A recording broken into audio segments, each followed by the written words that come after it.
Welcome to the silence of the night and to NightSleepWhisper. Tonight, we open the gates to a grand epic, woven with the whispers of the waves.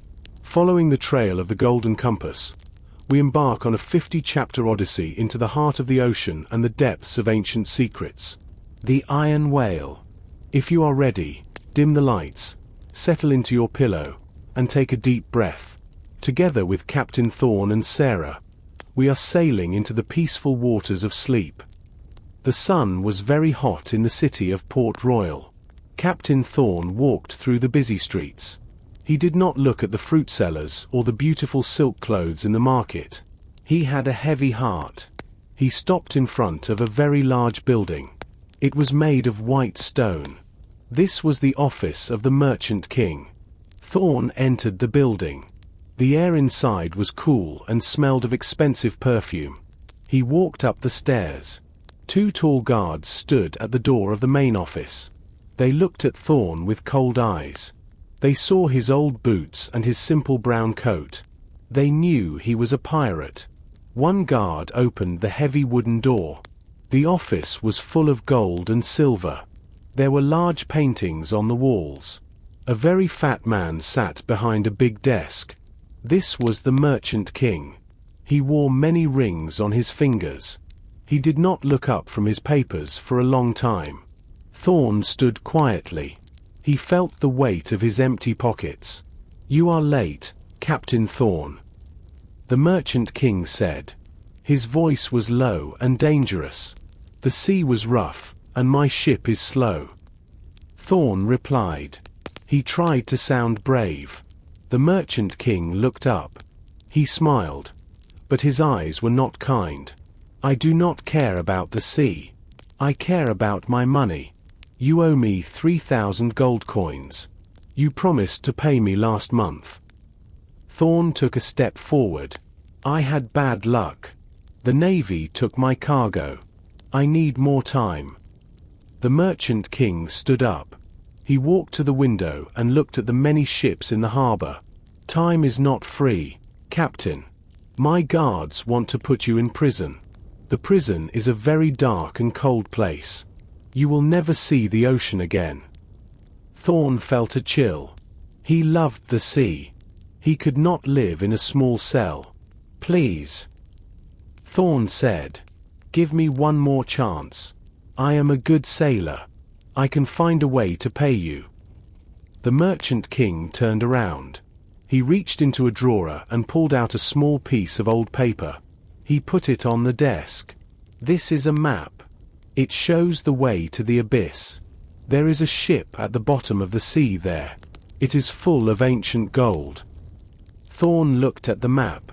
It looked very old. The edges were burnt. The abyss is a dangerous place. Many ships go there and never return. "That is true," the Merchant King said. "But you are a desperate man. Find the gold, and your debt is gone. If you fail, do not come back to this city. My men will find you." Thorne picked up the map. His hands were steady, but his mind was racing. He had no choice. He had to find the treasure or lose his freedom forever. He turned and walked out of the office without saying another word. The heavy door closed behind him. Thorne walked away from the white stone building. The sun was going down now. The sky was orange and purple. He walked toward the water. This part of the city was called the Silent Harbor. It was not a place for rich merchants. It was a place for old ships and tired sailors. He reached the end of a long wooden pier. At the end of the pier, a ship sat quietly in the water. This was his ship, the Iron Whale. It was a large ship made of dark wood. Once, it was fast and beautiful. Now, the paint was peeling. The sails were dirty and had many small holes. The ropes were dry and thin. Thorne stepped onto the deck. The wood made a long, low sound under his boots. He looked at the masts. They were tall, but they looked weak. He walked to the back of the ship and touched the steering wheel. It felt cold and rough. "We are in trouble," old friend," Thorne whispered to the ship. He looked around the deck. It was empty. Usually, a ship of this size needed 20 or 30 people to sail correctly. Now, there was nobody. His old crew left him months ago because he had no money to pay them. Some went to work on merchant ships. Others went to find easier work in the city. Thorne sat down on a wooden crate. He pulled the old map out of his pocket. He looked at the drawing of the abyss. To go there, he needed a strong crew. He needed people who were brave. He needed people who did not mind the danger. But most of all, he needed people he could trust. The Merchant King was a powerful man. Thorne knew the guards were watching him. If he tried to run away alone, they would catch him. If he stayed here, he would go to prison. The only way out was forward, into the deep ocean. He began to make a list in his head. He needed a cook to manage the food. He needed strong men to pull the heavy ropes. He needed someone to fix the wood if the ship hit a rock. But first, he needed a navigator. A navigator is the most important person on a ship. Without a navigator, a ship is lost at sea. Thorne thought of a name. Sarah. She was the best navigator in the Caribbean. She could read the stars like a book. She knew every island and every hidden rock. But Sarah was also very smart. She did not like to take risks for no reason. I must find her. Thorne thought. I must show her this map. Maybe she will help me one last time. He stood up and looked at the dark water. The tide was coming in. The ship moved slowly up and down. A cool wind started to blow from the north. It smelled of salt and distant rain. Thorne felt a small spark of hope. He had a ship. And he had a map. Now, he just needed his friends. He walked off the ship and back onto the pier. He headed toward the part of the city where the small houses were. He knew where Sarah lived. He hoped she was home. He hoped she would listen to his plan. Thorne walked through the narrow streets of the lower city. The houses here were small and crowded together. The air was thick with the smell of cooking fish and smoke. He stopped in front of a blue door at the end of a quiet lane. He knew this house well. He took a deep breath and hit the wooden door 3 times with his hand. For a moment, there was no sound. Then, he heard the floorboards move inside the house. The door opened slowly. A woman stood in the doorway. She was tall and had dark hair tied back in a long braid. Her skin was tanned from many years under the sun, and her grey eyes were sharp. This was Sarah. She looked at Thorne for a long time without speaking. "Thorne," she said finally. Her voice was calm but a little tired. "I heard you were back in Port Royale. I also heard you were in trouble." "Bad news travels fast," Thorne said with a weak smile. "Can I come in?" Sarah stepped aside and let him enter. Her home was small but very organized. One wall was covered with shelves. The shelves were full of old books, compasses, and rolled-up maps. A single candle burned on a small table in the center of the room. It cast long shadows on the walls. "The Merchant King is looking for you," Sarah said. She sat down in a wooden chair and pointed to another one. "People say you owe him a lot of gold. Is it true?" Thorne sat down. He felt the heavy map in his pocket. "It is true. He wants his money. Or he wants me in prison. He gave me a choice. I have to find a lost treasure to pay my debt." Sarah shook her head. "There are no easy treasures left, Thorne. The sea has taken them all." Thorne pulled out the old, burnt map. He spread it across the table under the light of the candle. "He gave me this. It is a map to the abyss." Sarah leaned forward. Her eyes grew wide as she looked at the drawings. She touched the paper with her fingers. She followed the lines of the coast and the little drawings of the stars. She was silent for a long minute. Thorne did not move. He waited for her to speak. "This map is very old." She whispered. "My father told me stories about this ship. They call it the Gilded Ghost. People say it carries enough gold to buy a whole city. But the abyss is a graveyard of ships. The currents are too strong, and the rocks are hidden. I know it is dangerous." Thorne said, "But I have the Iron Whale, and I need the best navigator I know. I cannot do this without you, Sarah." Sarah looked away from the map and into Thorne's eyes. She saw the worry there, but she also saw his determination. She looked around her small, quiet room. She was a great navigator, but now she was only fixing old maps for merchants. She missed the salt on her face and the sound of the wind in the sails. "The ship is in bad condition." Sarah noted. "I will fix it." Thorne promised. "We will find a crew. We will be careful." Sarah sighed and stood up. She walked to the shelf and picked up a brass compass. She polished it with her sleeve. "If we go at sunrise. I do not want the Merchant King's guards to see us leave." Thorne felt a great weight lift from his shoulders. "Thank you, Sarah. I knew I could count on you." "Do not thank me yet," she said. "We still have to survive the ocean." Thorne and Sarah walked through the foggy streets toward the docks. They were looking for the broken oar. It was a small, hidden tavern where the best sailors often stayed. The building was made of old, black wood. Inside, the room was full of smoke and the light from many candles. People were laughing and talking loudly. The sound of many voices filled the air. They looked around the room. Thorne saw a man sitting alone at a table. He was a very large man with arms as thick as tree trunks. His name was Silas. He was a master carpenter. He could fix a broken mast in even the worst conditions. Thorne sat across from him. "Silas," Thorne said, "I have a mission. My ship, the Iron Whale, needs a man who can work with wood and iron. Are you interested?" Silas looked at Thorne's face. He saw the seriousness in the captain's eyes.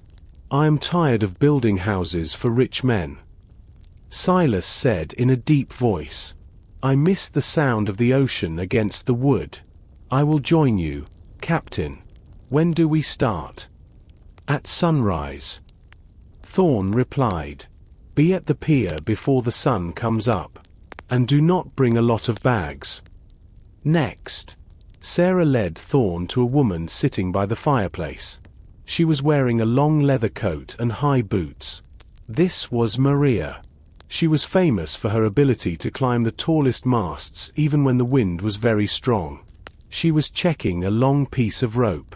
"Maria," Sarah said, "we are going to the abyss. We need a lead sailor who knows how to manage the sails in a gale." Maria looked up. She had a small scar on her cheek from an old adventure. She smiled. "The abyss. That is a long way. But I am bored of this harbor.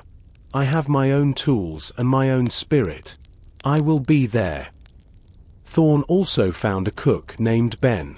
Ben was an older man with white hair.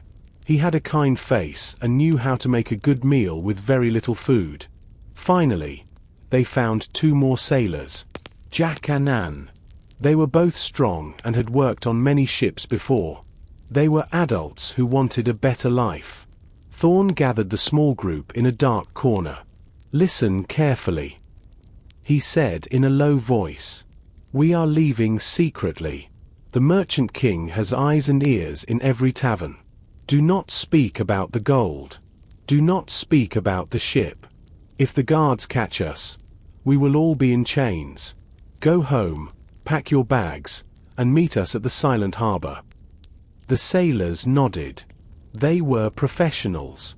They did not ask many questions. They finished their drinks and walked out of the tavern one by one, disappearing into the night fog. Thorne and Sarah walked back to the pier. The city was finally quiet. The only sound was the soft movement of the water against the stones. Thorne looked at the dark shape of the iron whale. "We have our crew," he said. "They are good people." Sarah said, "But the ocean does not care if people are good. It only cares if they are strong." The moon was high in the sky. It was late at night in Port Royale. Thorne stood on the deck of the iron whale. One by one, the crew arrived. They did not talk. They only moved. Each person brought something important for the long journey. Silas carried a heavy box of iron tools and extra wood. Maria brought many rolls of strong, new rope. Ben, the cook, brought large sacks. Inside the sacks were flour, dried beans, and salted meat. These things were necessary to survive on the open sea. Thorne looked at the sky. The stars were bright. He saw Sarah walking toward the ship. She was leading a small horse with a cart. The cart had many wooden barrels on it. "This is the fresh water," she said softly. "We need it for the first 2 weeks." The sailors began to lift the heavy barrels. They were very careful. They did not want to make a loud noise. If the city guards heard them, the mission would end before it started. The heavy barrels made a dull sound when they touched the wooden deck. Next, they brought the gunpowder. This was the most dangerous part of the night. They carried the small, black barrels into the lower part of the ship. They moved slowly. Their hands were steady. Suddenly, the sound of boots on the stone pier echoed through the air. A bright light from a lantern appeared around the corner of a nearby building. "Guards," Thorne whispered. "Hide in the shadows." Every person stopped moving. They hid behind the crates and barrels on the deck. Thorne held his breath. He saw 2 guards walking near the ship. The guards were talking about their dinner and the cold night air. One guard stopped and looked at the iron whale. He stayed there for a long time. Thorne's heart beat fast. He hoped the guard did not see the new ropes or the food sacks. Finally, the guard turned away and continued walking. The light of the lantern grew dim as they moved further away. The crew waited for a few minutes in total silence. Then, they started to work again. They finished loading the last of the bread and the medicine. Ben checked the small kitchen, and Silas checked the hull of the ship. Everything was in its place. The ship was now lower in the water because of the heavy weight. The smell of the salty air mixed with the smell of the fresh wood Silas brought.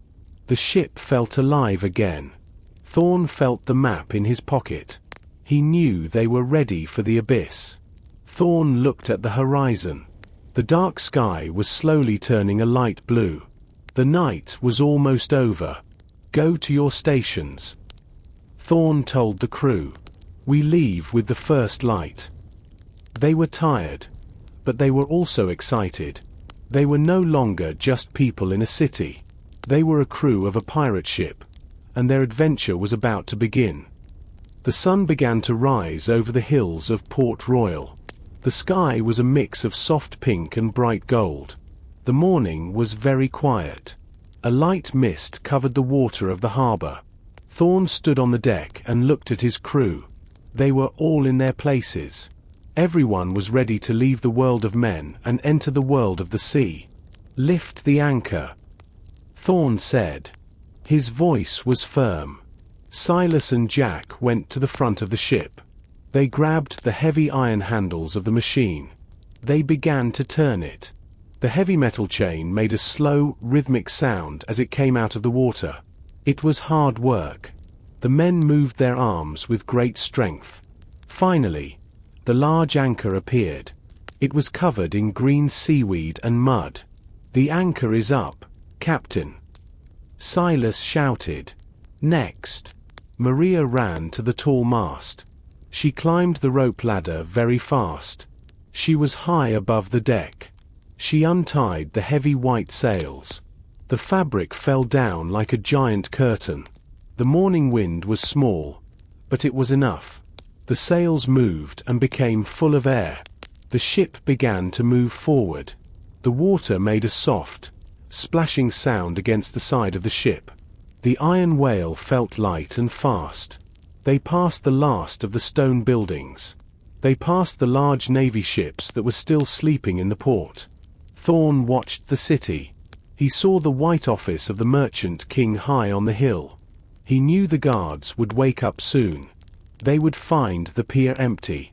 "Sarah, take the wheel," Thorne ordered. Sarah stepped to the back of the ship. She put her hands on the wooden wheel. She looked at her brass compass and then at the sun. She turned the wheel slowly to the right. The ship turned toward the open ocean. "The wind is good, Thorne," she said. "We are heading east. If the wind stays like this, we will reach the deep water by noon." The city of Port Royale became smaller and smaller. Soon, the tall houses looked like tiny toys. The green trees of the island turned into a thin line on the horizon. Now, there was only the blue water and the blue sky. This was the blue horizon. The crew began to clean the deck. Maria came down from the mast and started to check the ropes. Ben went below to the kitchen to start the first fire for breakfast. The smell of the salty air was very strong. It felt clean and fresh. Thorne walked to the front of the ship. He looked at the vast ocean in front of him. He felt the movement of the ship under his feet. He was no longer a debtor in a dark city. He was a captain again. The abyss was far away, and the journey would be long, but they were finally free. For 3 days, the sea was calm. The sun was bright, and the crew felt good. But on the 4th day, the weather changed. The bright blue sky turned into a dull gray. The air felt heavy and thick. Sarah looked at her compass and then at the clouds. She did not like what she saw. "Thorne," she called out, "the wind is changing. A storm is coming from the north, and it is moving fast." Thorne looked at the horizon. A line of dark, black clouds was growing larger every minute. The ocean changed from blue to a deep, dark green. The small waves started to grow into tall walls of water. The wind began to whistle through the ropes of the ship. "Maria, get the sailors," Thorne shouted. "We must take down the sails now. If the wind is too strong, it will tear the fabric." Maria moved quickly. She climbed the mast with the speed of a cat. Jack Ann and followed her. They worked together to pull up the heavy white sails. They tied them tightly to the wooden beams. On the deck, Silas and Ben moved the food barrels and the water boxes into the center of the ship. They used thick ropes to tie everything down. They did not want the supplies to fall into the sea. The first drop of rain hit Thorne's face. Then, the sky opened. A heavy rain started to fall. It was so thick that Thorne could not see the front of the ship. The wind became a loud, roaring force. It pushed the iron whale to the left and then to the right. A giant wave hit the side of the ship. A large amount of water poured onto the deck. The ship made a long, low groaning sound as the wood moved against the pressure. "Hold on to the ropes," Thorne yelled over the noise of the wind. He ran to the back of the ship to help Sarah with the wheel. The wooden wheel was spinning wildly. It took both of them to hold it steady. Their hands were cold and wet, but they did not let go. "We must keep the ship straight," Sarah cried out. "If the waves hit us from the side, we will sink." The storm lasted for many hours. The crew was tired and soaked with cold water. Every time the ship went up a wave, Thorne felt his heart jump. Every time the ship went down, it felt like they were falling into a hole. The sound of the waves hitting the hull was like a heavy hammer hitting a drum. Suddenly, the wind started to lose its power. The rain became lighter. The giant waves became smaller. The dark clouds began to move away to the south. A small piece of blue sky appeared above them. Thorne let go of the wheel and sat on the wet deck. He was exhausted. He looked at his crew. Maria was coming down from the mast. Silas was checking the lower deck for leaks. Ben was making sure the food was dry. Everyone was safe. "We survived," Thorne said. His voice was tired but happy. "The ocean is testing us," Sarah replied. She wiped the water from her eyes. "But the iron whale is still standing. We are ready for the next challenge." The morning after the storm was very quiet. The mist was thick and white. It sat on top of the water like a heavy blanket. The sun tried to shine through the clouds, but the light was weak. The crew was busy cleaning the deck and drying their clothes. But Sarah was not resting. She was looking at her maps with a worried face. "Thorne, come here," she said softly. Thorne walked to the back of the ship. He looked at the map. They were entering an area with many small dots on the paper. "What is this?" he asked. "This is the ghost of the reef," Sarah explained. "The water here is very shallow. There are thousands of sharp rocks under the surface. You cannot see them until it is too late. They call it the ghost because many ships disappear here and are never seen again." Thorne looked at the water. It was a light, milky green color. He could hear the sound of the ocean moving over hidden obstacles. It was a low, rushing sound that did not stop. He knew they had to be very careful. One wrong turn could break the bottom of the ship. "Maria," Thorne called out. "I need you at the top of the mast. Your eyes are the sharpest. Look for the dark shapes under the water. Tell us where to go." Maria climbed the rope ladder quickly. She reached the top and looked down into the sea. "The rocks are everywhere," she shouted. "Turn to the right. Now." Thorne and Sarah grabbed the wheel. They turned it with all their strength. The ship moved slowly. Below them, they heard a soft, scraping sound. It was the sound of the wood touching the sand. But fortunately, it did not hit a rock. Everyone on the deck stopped moving. They held their breath. "Keep going," Maria yelled. "There is a narrow path of blue water ahead. Go straight." As they moved deeper into the reef, the mist began to lift in some places. Thorne saw something that made his blood run cold. To the left, the broken mast of an old ship stuck out of the water. It looked like a giant, dark finger pointing at the sky. Further away, he saw the ribs of another wooden boat. These were the ships that did not have a navigator like Sarah. The sun finally broke through the mist. The water became clear. Now, they could see the danger. The rocks looked like black teeth waiting to bite the ship. Silas stood at the front of the ship with a long wooden pole. He pushed it into the water to check the depth. "The water is getting deeper," Silas called out after an hour of slow movement. The light green water slowly turned back into a deep, dark blue. The sound of the rushing water stayed behind them. They had passed the ghost of the reef. Thorne wiped the sweat from his forehead. He looked at Sarah and smiled. "You did it. You found the path." "We are lucky," Sarah said. She looked back at the shipwrecks in the distance. "But the sea does not give many second chances. We must stay alert." The sun was high in the sky, and the wind was soft. The iron whale moved slowly across the calm water. After the terror of the storm and the danger of the reef, the crew was very tired. Their bodies were sore, and their clothes were stiff from the salt. Thorne decided it was a good time for the crew to rest and eat a proper meal. Ben, the cook, was busy in the small kitchen below the deck. He had a difficult job. He had to make sure the food lasted for many weeks. He opened a large wooden box and took out some dried beef and a bag of hard bread. He also found a few onions and some dried beans.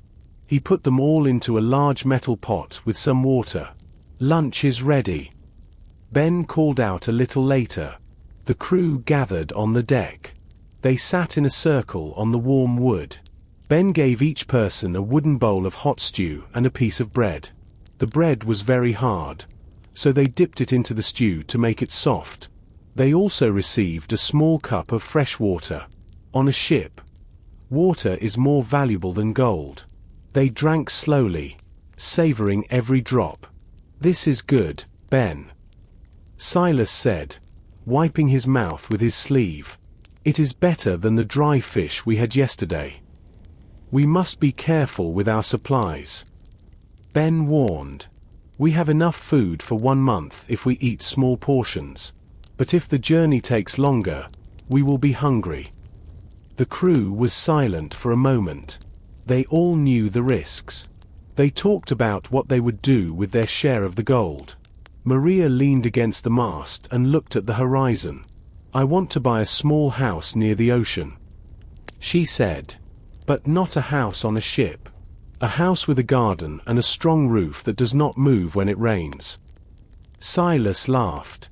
"I want to buy the best tools in the world. I want to build big ships, but for trading, not for running away from guards." Thorne listened to them. He felt a strong connection to these people. They were not just sailors. They were his responsibility. He thought about his debt to the Merchant King. If they found the gold, his crew would be rich, and he would finally be free. He could sail wherever he wanted without fear. "We are doing well," Thorne said to the group. "You are all brave. The sea is hard, but you are harder. Rest now. Tonight, we will need to watch the stars and keep our direction." After the meal, the sailors found quiet places on the deck to sleep. Maria climbed halfway up the mast to sit in the shade of a sail. Silas lay down near his tool chest. Even Sarah took a short break from her maps. Thorne stood at the front of the ship. The only sound was the soft movement of the water and the occasional cry of a sea bird. It was a peaceful moment in a dangerous life. The night was very dark. The moon was a thin silver line in the sky. Thorne and Sarah were in the small cabin at the back of the ship. A single lamp hung from the ceiling. It moved slowly as the ship rocked on the waves. The light from the lamp made the shadows dance on the old map spread across the table. "There is a problem," Sarah said. She pointed at the center of the map. "The lines here do not make sense. They stop at this island, but the abyss is much further away. There is no path on the paper." Thorne leaned in. He looked at the burnt edges of the paper. He touched a small circle in the corner of the map. It was not drawn with ink. It was a small hole covered with a thin piece of clear stone. "What is this?" he asked. Sarah took a magnifying glass from her shelf. She looked closely at the small hole. "It looks like a lock, but not a lock for a key. It is a lock for a specific kind of light." Thorne remembered the day he was in the Merchant King's office. He remembered a small, gold object on the desk. He had taken it when the Merchant King was looking at the window. He thought it was just a beautiful toy, but now he realized it was important. He reached into his heavy coat and pulled out a small, round box made of bright gold. "I have this," Thorne said. He placed the object on the table. It was a compass, but it was not like Sarah's brass compass. The needle was made of a strange, glowing blue metal. The outside was covered in ancient symbols of suns and moons. When Thorne placed it near the map, the blue needle began to spin very fast. "The golden compass," Sarah whispered. Her eyes were wide with surprise. "Thorne, you stole this from the Merchant King." "He did not need it," Thorne replied with a small shrug. "And I think it is the only way to read his map." He held the compass over the small hole in the map. Suddenly, the blue needle stopped spinning. It pointed exactly at the hole. A thin beam of blue light came out of the compass and hit the map. Where the light touched the paper, new lines began to appear. They were invisible before, but now they glowed with a soft light. A new path appeared. It went past the Island of Palms and toward a place called the Isle of Whispers. At the very end of the line, there was a small X. "That is it," Sarah said. She was already drawing the new coordinates on her own chart. "The golden compass shows the true way. The Merchant King gave you a map that was only half finished. He wanted you to fail so he could keep your ship." Thorne looked at the glowing lines. He felt a mix of anger and excitement. The Merchant King was more dangerous than he thought. But now, Thorne had the key. "We have the coordinates now," Thorne said. "We are going to the Isle of Whispers." He closed the golden compass. The blue light disappeared, and the map looked ordinary again. Outside, the sound of the wind was getting stronger. The adventure was entering a new phase. The morning sun was bright, but the mood on the Iron Whale was not happy. Maria was high up on the mast. She looked through her long brass telescope at the horizon behind them. She stayed very still for a long time. Then, she looked down at the deck with a worried expression. "Captain," she shouted, "there is a ship behind us. It has black sails and a very thin hull. It is moving much faster than we are." Thorne ran to the back of the ship. He took the telescope from Maria when she climbed down. He looked at the distant ship. He saw the black flag. He knew that ship. It was the Shadow, the fastest boat in the Caribbean. It belonged to Captain Vane. "Vane is here," Thorne said. His voice was low and serious. "He must have followed us from Port Royale. He wants the map, and he wants the gold." The crew gathered around Thorne. They looked at the dark shape on the horizon. It was getting larger every minute. The Iron Whale was a strong ship, but it was heavy with food and water. The Shadow was light and built for speed. "We cannot outrun him in the open sea," Sarah said. She looked at her maps and then at the water.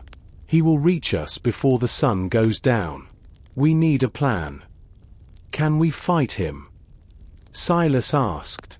He touched the heavy iron cannons on the deck. "We have gunpowder and metal balls." "Vane has more men and more cannons," Thorne replied. "A fight would be the end of us. We must be smarter than him. We must find a place where a fast ship cannot go." Thorne looked at the golden compass again. The blue needle was pointing toward a group of small islands. These islands had many narrow paths and very shallow water. It was a dangerous place for any ship, but a heavy ship like the Iron Whale could hide in the shadows of the tall cliffs. "Maria, tell the sailors to pull the ropes," Thorne ordered. "We are changing course. We are heading toward the Broken Teeth Islands." The crew moved quickly. They worked together to turn the heavy sails. The ship began to lean to the left as it turned. The sound of the wind in the sails was loud and strong. Behind them, the Shadow also turned. It was like a hungry shark following a fish. The distance between the two ships was closing. Thorne could see the white water at the front of Vane's ship. He could see the men moving on Vane's deck. A loud noise echoed across the water. It was the sound of a small cannon. A heavy metal ball hit the water far behind the Iron Whale. A large splash of white water rose into the air. "They are shooting at us," Anne cried. "Stay calm," Thorne shouted. "They are too far away. They are just trying to scare us. Focus on the islands." The dark shapes of the Broken Teeth Islands appeared ahead. They looked like grey stone fingers reaching out of the sea. Thorne knew that if they reached the islands, they had a chance. If they stayed in the open water, Vane would catch them. The race was on, and every second was important. The Iron Whale reached the first of the Broken Teeth Islands. These were not islands with trees or sand. They were giant pieces of grey stone that rose out of the ocean like the teeth of a monster. The waves hit the stones with great force. A white foam covered the water. The sound of the ocean hitting the rocks was very loud. It was a constant, heavy noise. "It is too narrow, Captain," Silas shouted from the front of the ship. "We must go through," Thorne replied. He looked back. The shadow was very close now. He could see Captain Vane standing on his deck. Vane was wearing a long red coat and a black hat. He looked very confident. He believed he had caught his prize. "Sarah, find the deepest part of the path," Thorne said. Sarah looked at the water.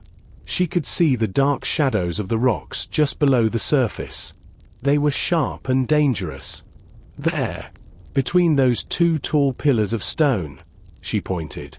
The ship entered the narrow gap. On both sides, the stone walls were very close. Thorne felt like he could reach out and touch the cold, wet rock. The wind whistled through the narrow space. The air was cold in the shadow of the cliffs.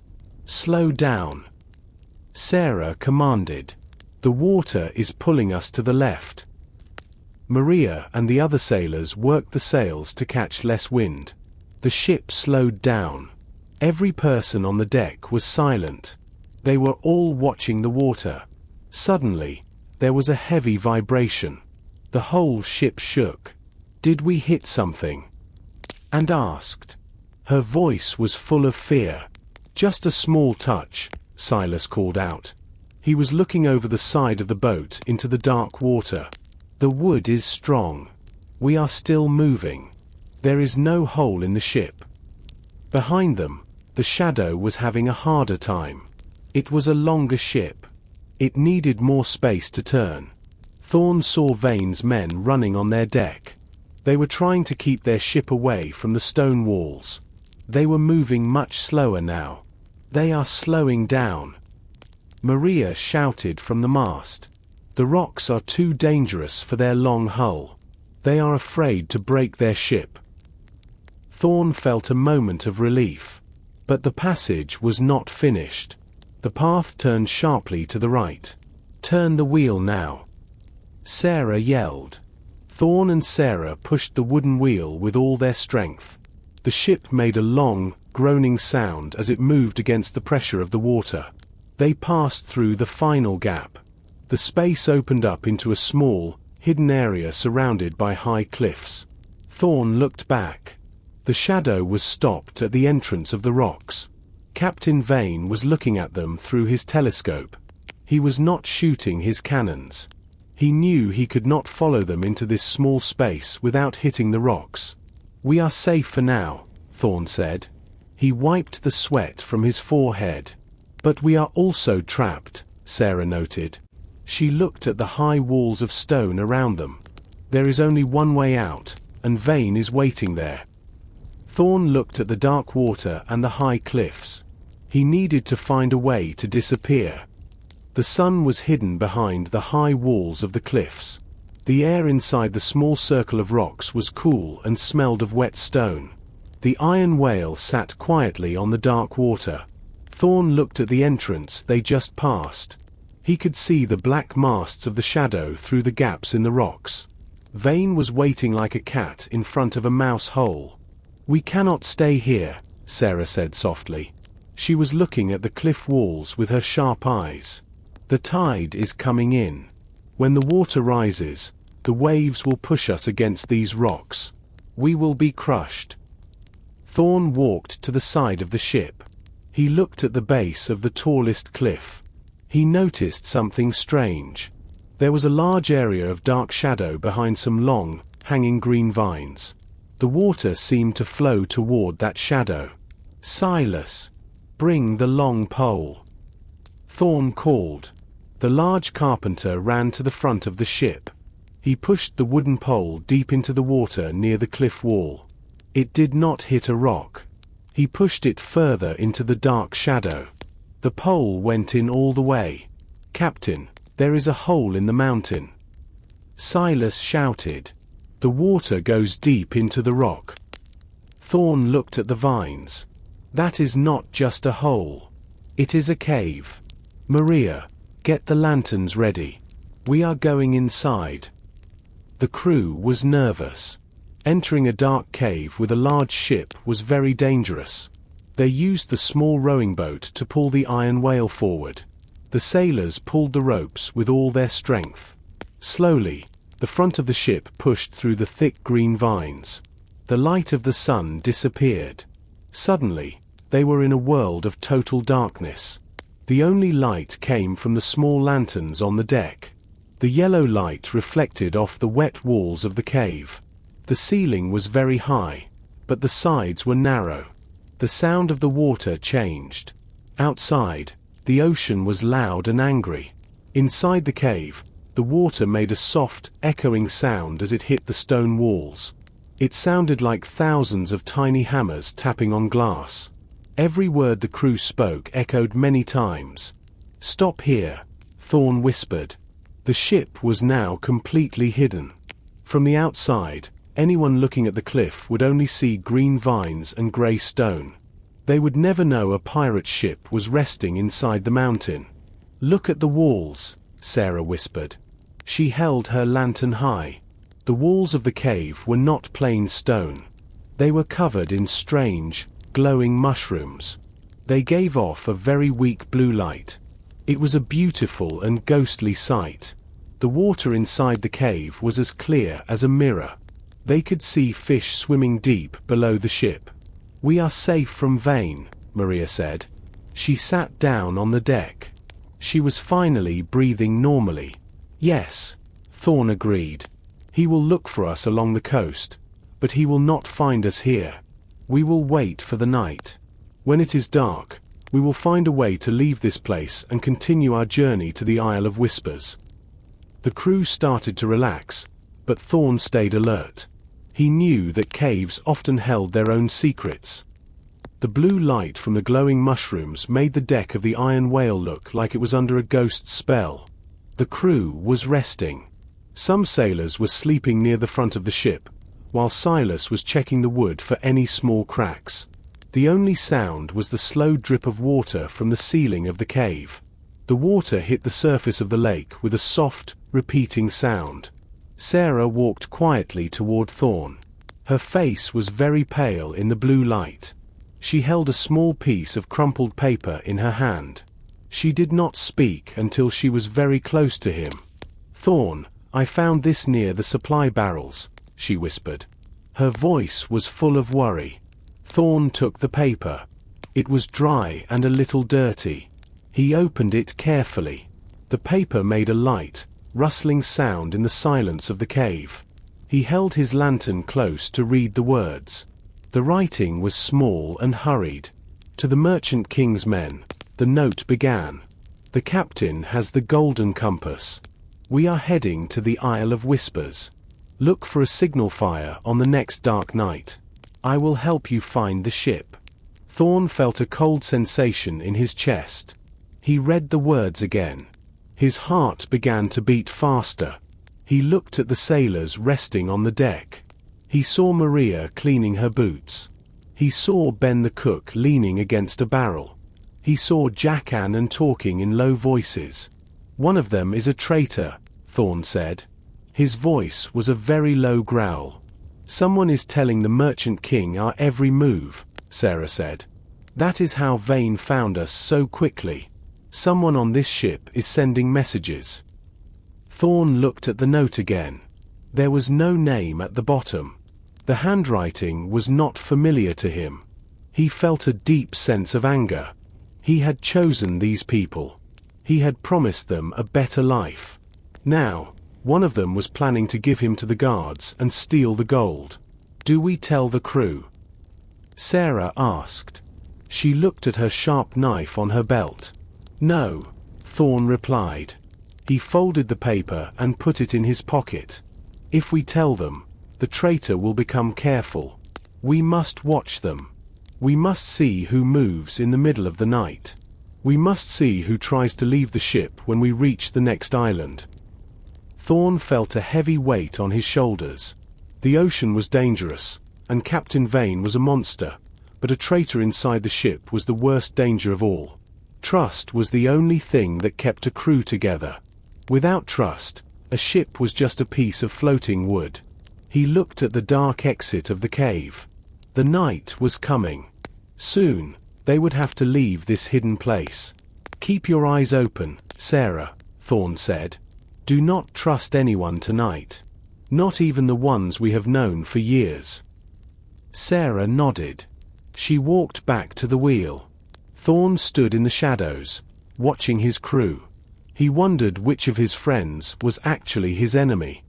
The iron whale moved slowly out of the secret cave. It was the middle of the night. The crew worked in total silence. They did not use lanterns on the deck. They used the light of the stars to see.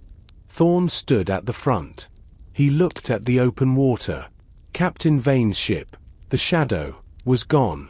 The ocean was empty and dark. "He thinks we are lost," Thorne whispered to Sarah. "Now is our chance to move fast." They sailed for several hours. When the sun began to rise, a small, strange island appeared.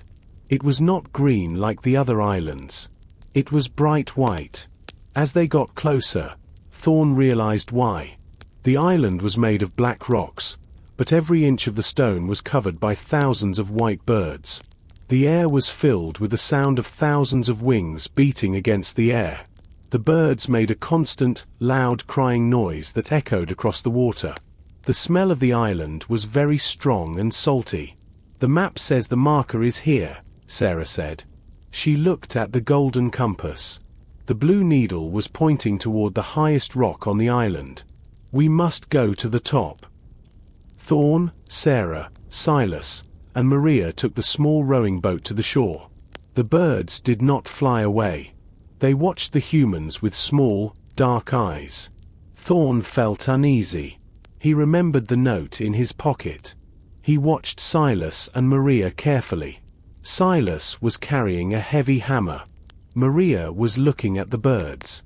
Both looked normal, but Thorne knew a traitor is good at hiding. They stepped onto the rocky beach. The ground was slippery and difficult to walk on. They began to climb the steep hill toward the center of the island. The birds moved out of their way, making angry sounds with their throats. "Look!" Maria shouted. She pointed to a large, flat stone near the top. The stone was different from the others. It was smooth and had a drawing carved into it. It was a picture of a giant bird with its wings open. In the middle of the bird's chest, there was a small hole. "The compass," Sarah said. Thorne took the golden compass out of his coat. He placed it into the hole in the stone. A soft, clicking sound came from inside the rock. Suddenly, a small piece of the stone moved. It opened like a tiny door. Inside, there was a heavy iron key. It was covered in rust, but it looked very important. "This must be for the treasure chest in the abyss," Thorne said. He picked up the key. It was very heavy and cold. Suddenly, a bird flew very close to Thorne's head. Its wings made a rushing sound in the air. Thorne looked down at the beach. He saw their rowing boat. Someone was standing near it. It was Ben, the cook. He was supposed to stay with the boat, but he was looking back at the iron whale. He held a small mirror in his hand. He was moving it to catch the light of the sun.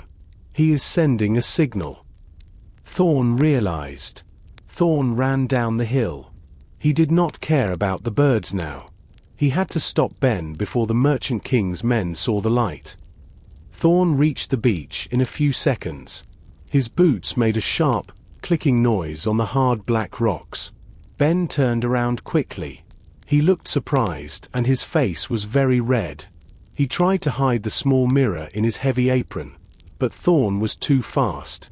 He grabbed Ben's wrist. "What are you doing, Ben?" Thorne asked. His voice was cold and steady. I was just cleaning it, Captain," Ben said. He did not look at Thorne's eyes. The sun was bright. "I wanted to see the birds better." Thorne took the mirror from Ben's hand. He looked at the ship, the iron whale, and then at the empty horizon. He did not see any other ships, but he knew the signal was sent. Go back to the ship, Thorne ordered. We will talk about this later. The group returned to the ship. Sarah looked at Thorne, and he showed her the mirror. She understood. The tension on the ship was now very high. Nobody talked. The only sound was the wind in the sails and the water moving against the wood. 2 hours later, Maria shouted from the mast. Ship ahead. It is not a pirate ship. It has a white flag. Thorne looked through his telescope. It was a large, heavy trading ship. It looked peaceful. It had many crates of silk and spices on the deck. The name on the side was the Silver Gull. Maybe they have news, Sarah said. We need to know if Vane is close. Thorne nodded. He told the sailors to move the ship closer. The Iron Whale and the Silver Gull met in the middle of the quiet blue ocean. The two ships sat side by side. The sailors threw long ropes to connect the boats. The sound of the wooden hulls touching was like a low, heavy groan. The captain of the Silver Gull was a tall man with a big white beard. His name was Captain Miller. He stepped onto the Iron Whale. He looked at the tired crew and the damaged wood of the ship. You look like you have seen a storm, Captain Miller said. We have seen many things, Thorne replied. He offered Miller a cup of fresh water. We are looking for information. Have you seen a ship with black sails? A ship called the Shadow. Miller's face became serious. Yes. We saw them yesterday. They were near the coral reefs. They are looking for someone. They stopped us and asked many questions. They are very angry. And the abyss? Thorne asked. Have you heard anything about the water there? Miller shook his head. The sailors say the water there moves in circles. They say the sea can pull a whole ship under the waves in a minute. They call it the mouth of the ocean. No merchant goes there. It is a place of death. Thorne felt a chill. But he also received a piece of good news. If Vane was at the coral reefs, he was far away from the Isle of Whispers. Thank you, Captain, Thorne said. He gave Miller some dried beef from their supplies.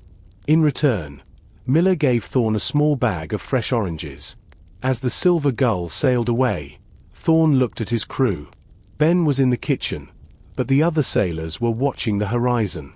Thorne held the heavy iron key in his pocket. They had the map, the compass, and the key, but they also had a traitor and a sea that wanted to swallow them. The Iron Whale reached a place where the water was a beautiful, light blue. It was so clear that Thorne could see the white sand and the colorful coral at the bottom. The ship slowed down and stopped. Sarah looked at the golden compass. The blue needle was pointing straight down into the water. The next clue is down there, Sarah said. She pointed to a large formation of red and purple coral. The map says there is a small metal box hidden in the reef. It contains the final instructions for the abyss. Thorne looked at the water. It was not very deep, but the coral was sharp. He was the best swimmer on the ship. He took off his heavy boots and his long coat. He tied a thin rope around his waist. Silas held the other end of the rope on the deck. If I pull the rope 2 times, pull me up fast, Thorne told Silas.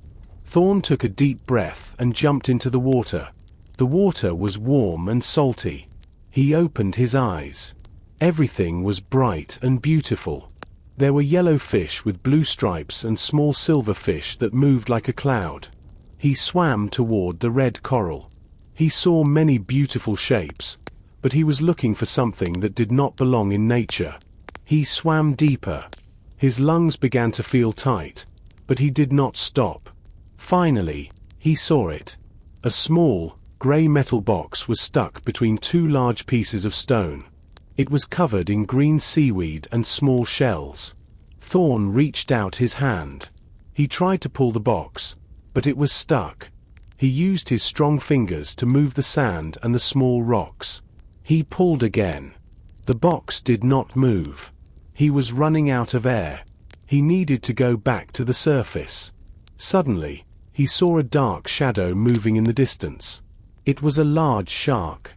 It was moving slowly, but it was coming toward him. Thorne did not panic. He stayed very still. The shark passed by him, its skin looking like rough grey paper. Thorne waited until the shark was gone. He took one more chance. He grabbed the metal box with both hands and pulled with all his strength. With a sudden movement, the box came free. A cloud of sand rose into the water. Thorne grabbed the box tightly against his chest. He pulled the rope twice. On the deck, Silas and Maria felt the pull. They began to pull the rope as fast as they could. Thorne moved quickly through the water. He broke the surface and took a giant breath of air. The sunlight felt wonderful on his face. The sailors helped him back onto the deck. Thorne was wet and tired, but he was smiling. He placed the heavy metal box on the wooden deck. It was locked with a small, circular hole. The iron key from the Bird Island. Sarah cried. Thorne took the rusty key from his pocket. He put it into the box and turned it. The lock made a sharp, clicking sound. The lid of the box opened. Inside, there was a small piece of metal with numbers and strange symbols. "These are the coordinates for the abyss," Sarah said, her voice full of excitement. "We finally know exactly where to go." Thorne looked at his crew. They were all watching him. He felt the weight of the adventure. They were very close now. But he also looked at Ben, who was standing in the back. The cook's face was unreadable. The sun went down, and the sky became a dark velvet blue. The moon was bright, but large clouds often covered its light. On the deck of the Iron Whale, the atmosphere was very heavy. The discovery of the coordinates was a victory, but the presence of a traitor made every sailor look at their friends with suspicion. Trust was like a broken mirror. It was impossible to put back together. Thorne decided to change the rules of the ship. "From tonight," he told the crew, "there will always be 2 people on the night watch. One at the front and one at the back. No one stays alone." He looked at Ben as he spoke. The cook was standing near the kitchen door. He looked tired and did not say anything. Thorne felt a deep sadness. Ben had been his friend for many years. He did not want to believe Ben was the enemy. Thorne took the first watch with Sarah. They stood near the large steering wheel. The only sound was the wind moving through the sails and the soft rhythm of the water hitting the ship's side. "Do you think it is really him?" Sarah asked in a very low voice. "Ben has always been loyal." "The mirror signal was real, Sarah," Thorne replied. "And the note we found was not a dream. Someone is talking to the Merchant King. If we do not find the traitor, we will all end up in a prison cell, or worse." As the hours passed, the clouds became thicker. The deck was very dark. Thorne moved away from the wheel and walked quietly along the side of the ship. He wore soft boots so his steps did not make a noise. He stayed in the shadows, watching the doors to the lower deck. Suddenly, he saw a movement. A door opened slowly. A person stepped out.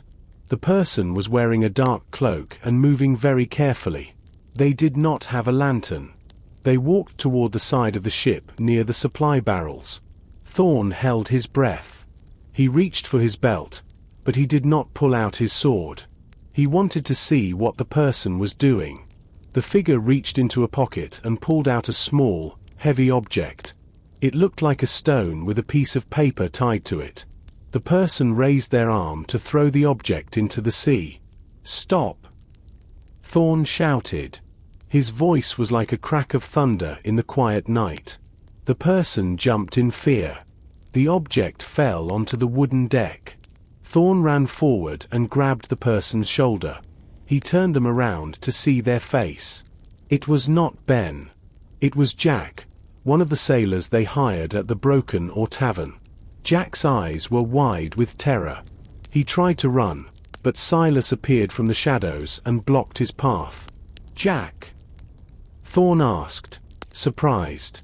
"Why?" Jack looked at the floor. "The Merchant King has my brother," he whispered. "He said he would hurt him if I did not help. He promised me gold if I told them where the abyss was." Thorne picked up the object from the deck. He untied the paper. It was a message about their current position. He looked at Jack with a mix of anger and pity. "You put us all in danger, Jack," Thorne said. "You are a sailor. You know the rules of the sea." Thorne called the rest of the crew. They tied Jack's hands with a strong rope. They did not hurt him, but they put him in a small room below the deck. "Now we know," Sarah said, looking at the dark horizon. "But Vane is still behind us, and the Merchant King is waiting. We must move faster." The morning air was cold and very still. The crew was tired after the long night. Jack was locked in the small room below the deck. The ship felt different now. Even though they found the traitor, a feeling of worry stayed with the sailors. They did not talk much as they pulled the ropes and cleaned the wood. Thorne stood at the front of the ship. He looked at the vast, empty ocean. Suddenly, he saw something strange. Far away, where the blue water met the light blue sky, there was a thin line of black smoke. It moved slowly upward, like a dark finger pointing at the clouds. "Maria!" Thorne called out. "Look to the north. What do you see?" Maria climbed the mast quickly. She held her brass telescope to her eye. She stayed very still for a long minute. "It is a ship, Captain," she shouted down. "But it is not sailing. It is on fire. The smoke is very thick." Thorne felt a heavy sensation in his stomach. A burning ship in these waters was never a good sign.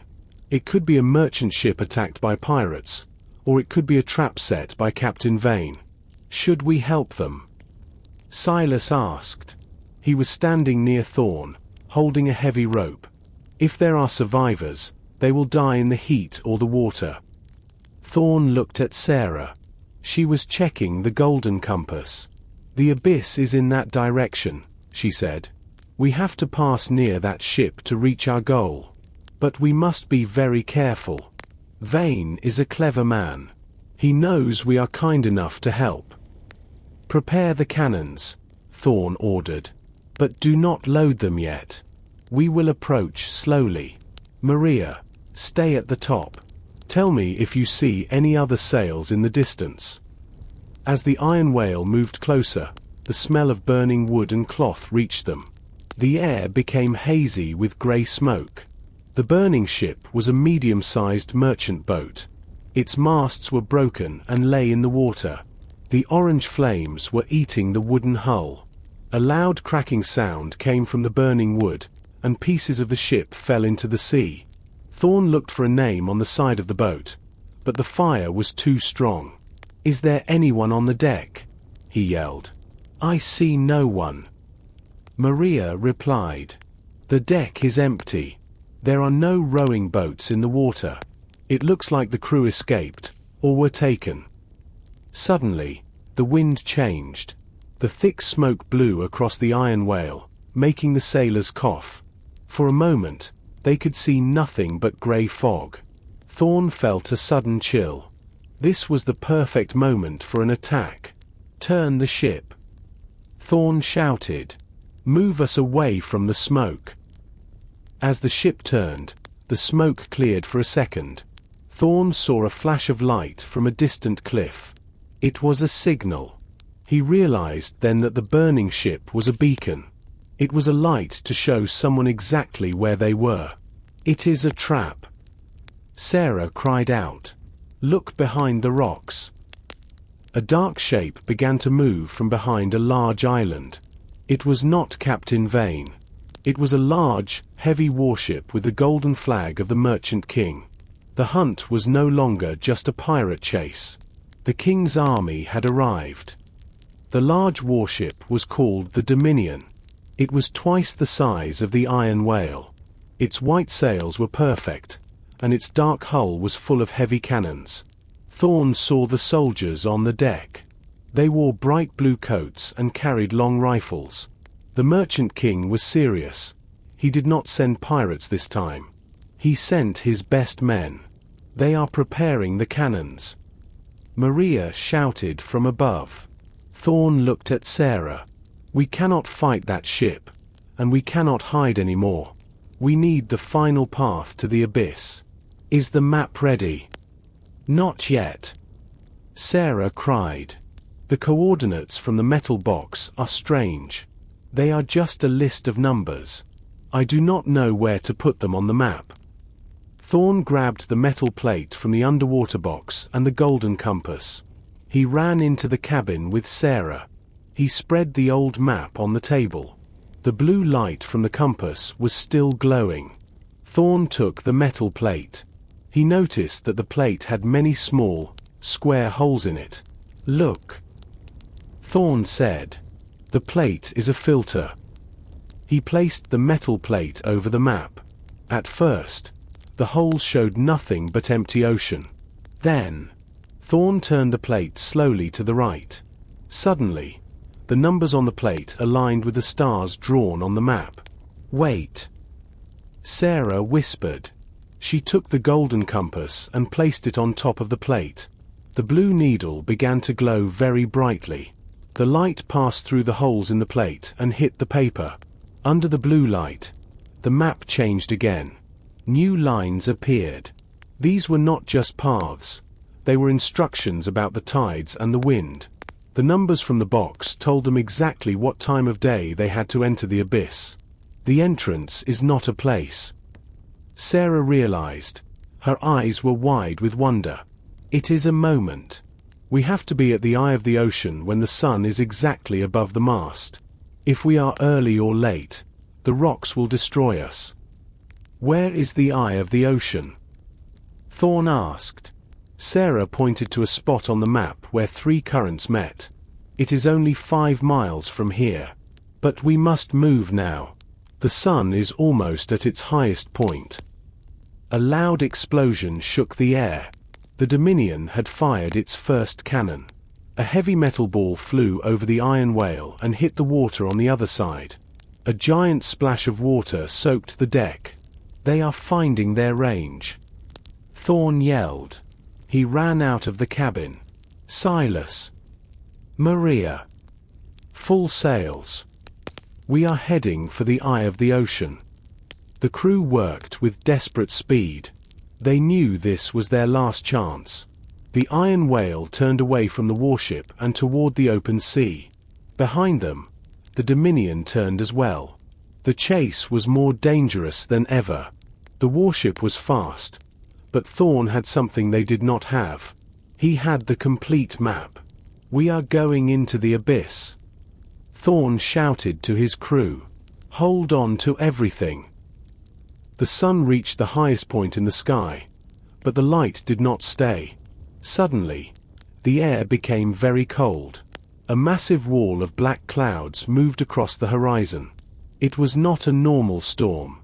It was the storm of the century. The blue sky disappeared, and the world became dark like the middle of the night. The wind began to blow with a terrible force. It did not just whistle. It sounded like 1,000 lions screaming in the dark. The ocean changed from a calm blue to a deep, angry black. Waves as tall as houses began to rise all around the iron whale. The ship looked tiny and weak against the power of the water. Tie yourselves to the masts. Thorne shouted. His voice was almost lost in the noise of the wind. Use the thickest ropes. Do not let go. Thorne grabbed a long, heavy rope. He wrapped it around his waist and then around the thick wood of the main mast. He tied a strong knot. He looked at Sarah. She was at the back of the ship, tying herself to the steering wheel. Silas and Maria helped Ben and the other sailors. They worked quickly, their hands shaking from the cold rain that started to fall. The rain was so heavy it felt like needles hitting their skin. Look at the Dominion. Maria yelled, pointing behind them. The great warship of the Merchant King was in trouble. It was a very large ship, and its tall masts were catching too much wind. One of its white sails tore. The Dominion began to tilt dangerously to the side. The soldiers were trying to pull down the sails, but the waves were hitting their deck with too much power.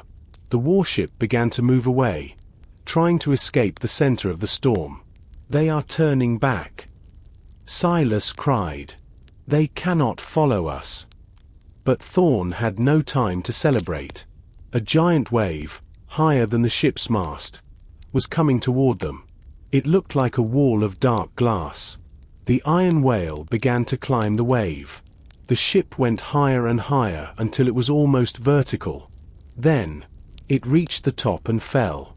The ship hit the bottom of the wave with a sound like a heavy explosion. A massive amount of water poured over the deck. Thorne was completely covered by the freezing ocean. He felt the rope pull tight against his stomach. It was the only thing keeping him from being washed away into the dark sea. He held his breath and waited. Finally, the water moved off the deck. Thorne opened his eyes and coughed. He looked around. "Is everyone alive?" He screamed. "I am here." Sarah called out. She was soaked, but her hands were still on the wheel. One by one, the other crew members shouted their names. They were all still there. "Look ahead." Sarah pointed. In the middle of the crashing waves, there was a place where the water was different. It was not moving up and down. Instead, it was spinning in a giant, perfect circle. It was a hole in the ocean. This was the eye of the ocean. This was the entrance to the abyss. The storm disappeared as quickly as it had started. One moment, the waves were as tall as mountains and the wind was screaming. The next moment, the water was as flat and smooth as a glass table. A very thick, white fog covered the ocean. Thorne could not see the front of the ship from the back. The air was very quiet. There was no wind. There was no sound of birds. It was a silence that felt heavy and strange. "Is everyone okay?" Thorne asked. His voice sounded different in the fog. It was like he was speaking inside a small, empty room. "I am here," Silas replied. He was walking around the deck, checking the wood with his heavy hands. "The ship has some scratches from the rocks, but the hull is strong. We are not taking on water. We are not sinking." Maria climbed down from the mast. Her clothes were soaked, and she looked very tired. "I cannot see anything, Captain. The fog is too thick. I cannot see the sun, the moon, or the sky. It is like the rest of the world has completely disappeared." Thorne walked to the back of the ship. Sarah was standing by the wheel. She was holding the golden compass in her hands, her face pale in the white light of the mist. She looked very worried. "Sarah, what do the stars say? Can you find our position?" Thorne asked. "There are no stars, Thorne," she said. She showed him the compass. The blue needle was not pointing to the north. It was not pointing to the Isle of Whispers. Instead, the needle was spinning slowly in a perfect circle. It did not stop. "The compass is not working. Either it is broken, or the magic of this place is too strong." Thorne looked into the white fog. He felt a small spark of fear in his chest. On the ocean, a sailor without a compass is like a person walking with their eyes closed. They did not know if they were moving north, south, east, or west. They were lost at sea in a place that was not on any normal map. "How long has the compass been like this?" Thorne asked. "Since we passed through the eye of the ocean," Sarah replied. "The water there was not normal. I think we are no longer in the waters we know. The map said the abyss is a place between worlds. Maybe the rules of nature are different here." Ben, the cook, came up from the kitchen. He brought some warm bread and water for the crew. "We have enough food for now," he said. "But we cannot stay here forever. Without wind in the sails, we are just a piece of wood waiting for the tide." Suddenly, the ship moved. It was not a big movement, and there was no wind. It was a slow, gentle pull from deep below. It felt like something under the water was grabbing the ship and pulling it forward. "Do you feel that?" Maria asked. She held on to the rope ladder. Thorne put his hand on the side of the ship. He felt a soft vibration in the wood. The water is moving, but there are no waves. We are caught in a deep current. Where is it taking us? Silas asked, looking into the white mist. Thorne looked at the spinning needle of the compass one more time. We have no choice but to follow it. We cannot fight a current with no wind. Stay alert, everyone. The fog might be hiding something, and we are moving toward it. The iron whale moved silently through the white mist. They were lost, but the ocean was taking them somewhere. They could only wait and watch. The white fog began to thin. The heavy silence was broken by the sound of moving air. Slowly, the sun appeared as a bright yellow circle in the sky. The heat of the sun burned away the last of the mist. The crew of the iron whale stood at the side of the ship and looked forward. They all stopped breathing for a moment. In front of them was a giant island. It was not a rocky island like the others. It was a place of incredible life. There were tall mountains that reached into the clouds. Everything was covered in a thick, dark green jungle. The trees were so tall and close together that they looked like a solid green wall. Bright red and purple flowers hung from the branches. "Is this the Isle of Whispers?" Silas asked. He was holding his carpenter's hammer, his eyes wide. Sarah looked at the golden compass.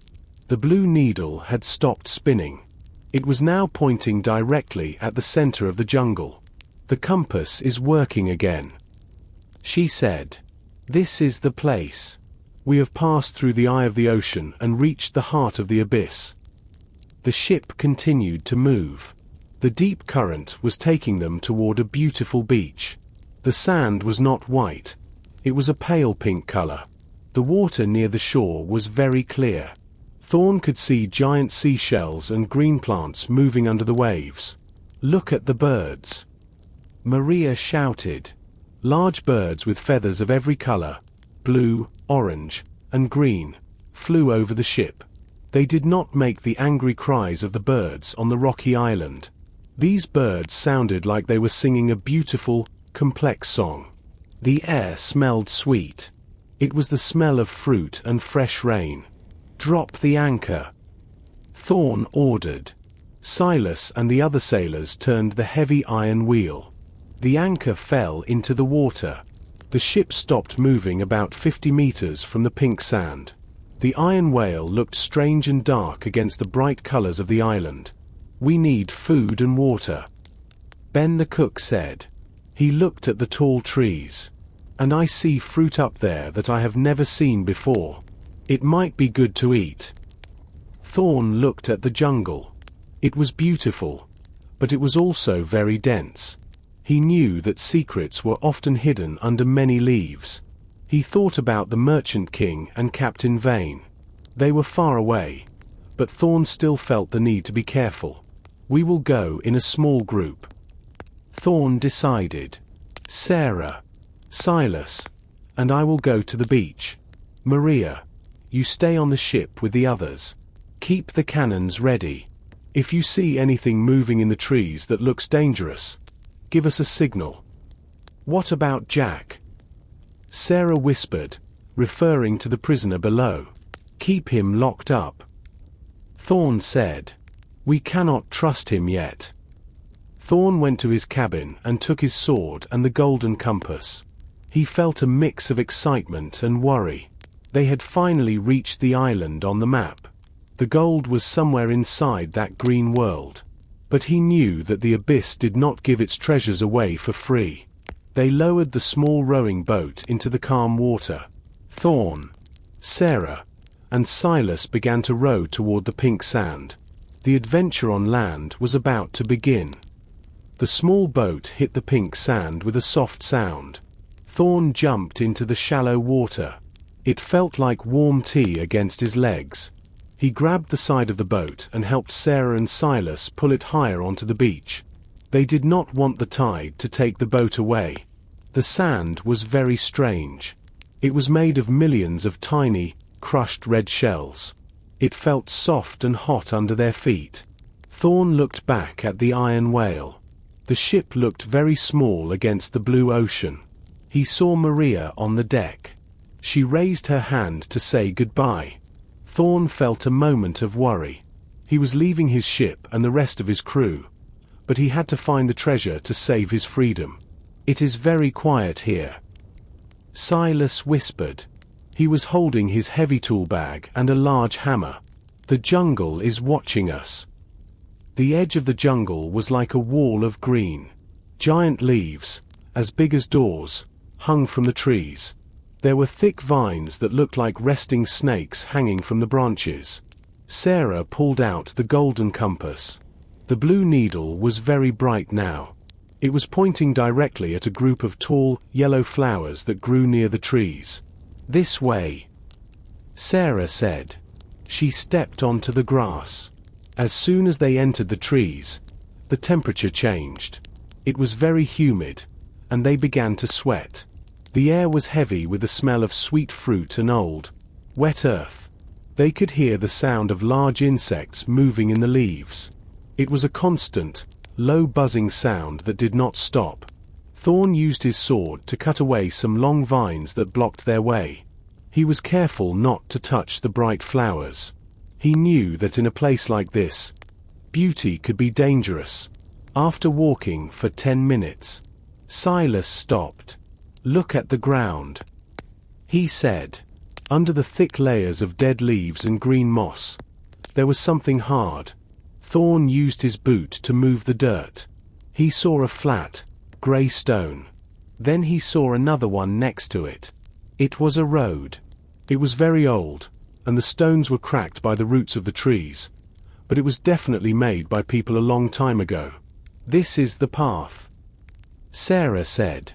She looked at her map. The ancient people of this island built this road to reach the center. It leads to the ruins. They followed the stone path deeper into the forest. The jungle became even darker. The tall trees blocked the sun almost completely.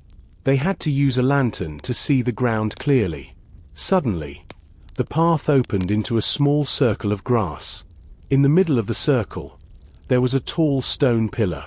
It was covered in carvings of suns, moons, and strange stars. "This is the first marker," Thorne said. He touched the cold stone. He felt a small vibration, as if the pillar was alive. The golden compass in Sarah's hand made a soft clicking sound. The needle turned to point even deeper into the dark jungle. They were no longer on the beach. They were inside the heart of the Isle of Whispers. Thorne looked at the dark trees ahead. He knew the hardest part of the journey was starting now. "Let's move," Thorne said. "We do not have much daylight left, and I do not want to be in this jungle when the sun goes down." The deeper they went into the forest, the more the jungle seemed to change. The trees were no longer just green. Their trunks were a dark, polished silver, and the leaves were so thick they felt like leather. The stone path became wider and more even. Finally, the trees began to thin, and the group stepped into a massive clearing. Thorne stopped and looked up. In the center of the clearing stood a giant structure made of white stone. It was a temple, but it was like nothing Thorne had ever seen in Port Royale or any other city. It was built in the shape of a giant star, with many levels and tall, thin towers that reached toward the clouds. Over hundreds of years, the jungle had tried to take it back. Thick vines crawled up the walls like green snakes, and small trees grew out of the cracks in the stone. "It's beautiful," Sarah whispered. She walked toward the base of the temple. The walls were covered in deep carvings. She saw pictures of people sailing in ships that had wings, and maps of stars that did not exist in their sky. Silas walked to one of the large stone doors. He touched the surface. "This stone is harder than iron," he said. "I have worked with many materials, but I do not know what this is. It feels cold, even in this heat." Thorne looked at the golden compass. The blue needle was glowing with a light so intense it was difficult to look at. The beam of light was not pointing forward anymore.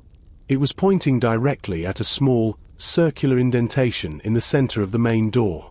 "The keyhole," Thorne said. He stepped toward the door. The air around the temple felt heavy, as if it were charged with electricity. He could hear a low humming sound coming from the ground. It was the whisper of the island. He took the golden compass from Sarah and held it up. He felt his hand shaking slightly. If this worked, they would be the first people to enter this temple in 1,000 years. Thorne placed the compass into the circular hole. For a moment, nothing happened. Then, the carvings on the door began to glow with a soft blue light. The light moved like water, flowing through the lines of the carvings until the entire door was shining. A loud, grinding sound of stone against stone echoed through the clearing. The massive door began to slide upward. A cloud of dust fell from the top, and a cool, dry wind blew out from the darkness inside. The smell of the jungle was replaced by the smell of old paper and cold metal. "The way is open," Thorne said, his voice echoing. He pulled his sword and stepped into the darkness. Sarah and Silas followed him closely. As they crossed the threshold, the blue light from the door moved inside, lighting up a long hallway. The walls were lined with statues of warriors holding spears made of gold. At the end of the hall, Thorne saw a bright reflection. "The gold," Silas whispered, his eyes wide. But Thorne was looking at the floor. He saw small, silver tiles that looked like they could move. "Wait," he warned, holding his hand up. "A place this valuable is never left ungwended. Watch your step. The real test is just beginning." The hallway opened into a room so large that the light from their lanterns could not reach the ceiling. As Thorne, Sarah, and Silas stepped forward, the blue light from the golden compass pulsed like a heartbeat. Suddenly, torches along the walls ignited by themselves, casting a flickering orange glow over the entire chamber. The sight was overwhelming. Mountains of gold coins spilled across the floor like frozen waves. There were chests filled with emeralds as large as eggs, silver crowns encrusted with diamonds, and statues made of solid gold that stood taller than Silas. It was more wealth than the merchant king had ever dreamed of. It was enough to buy 100 ships like the Iron Whale.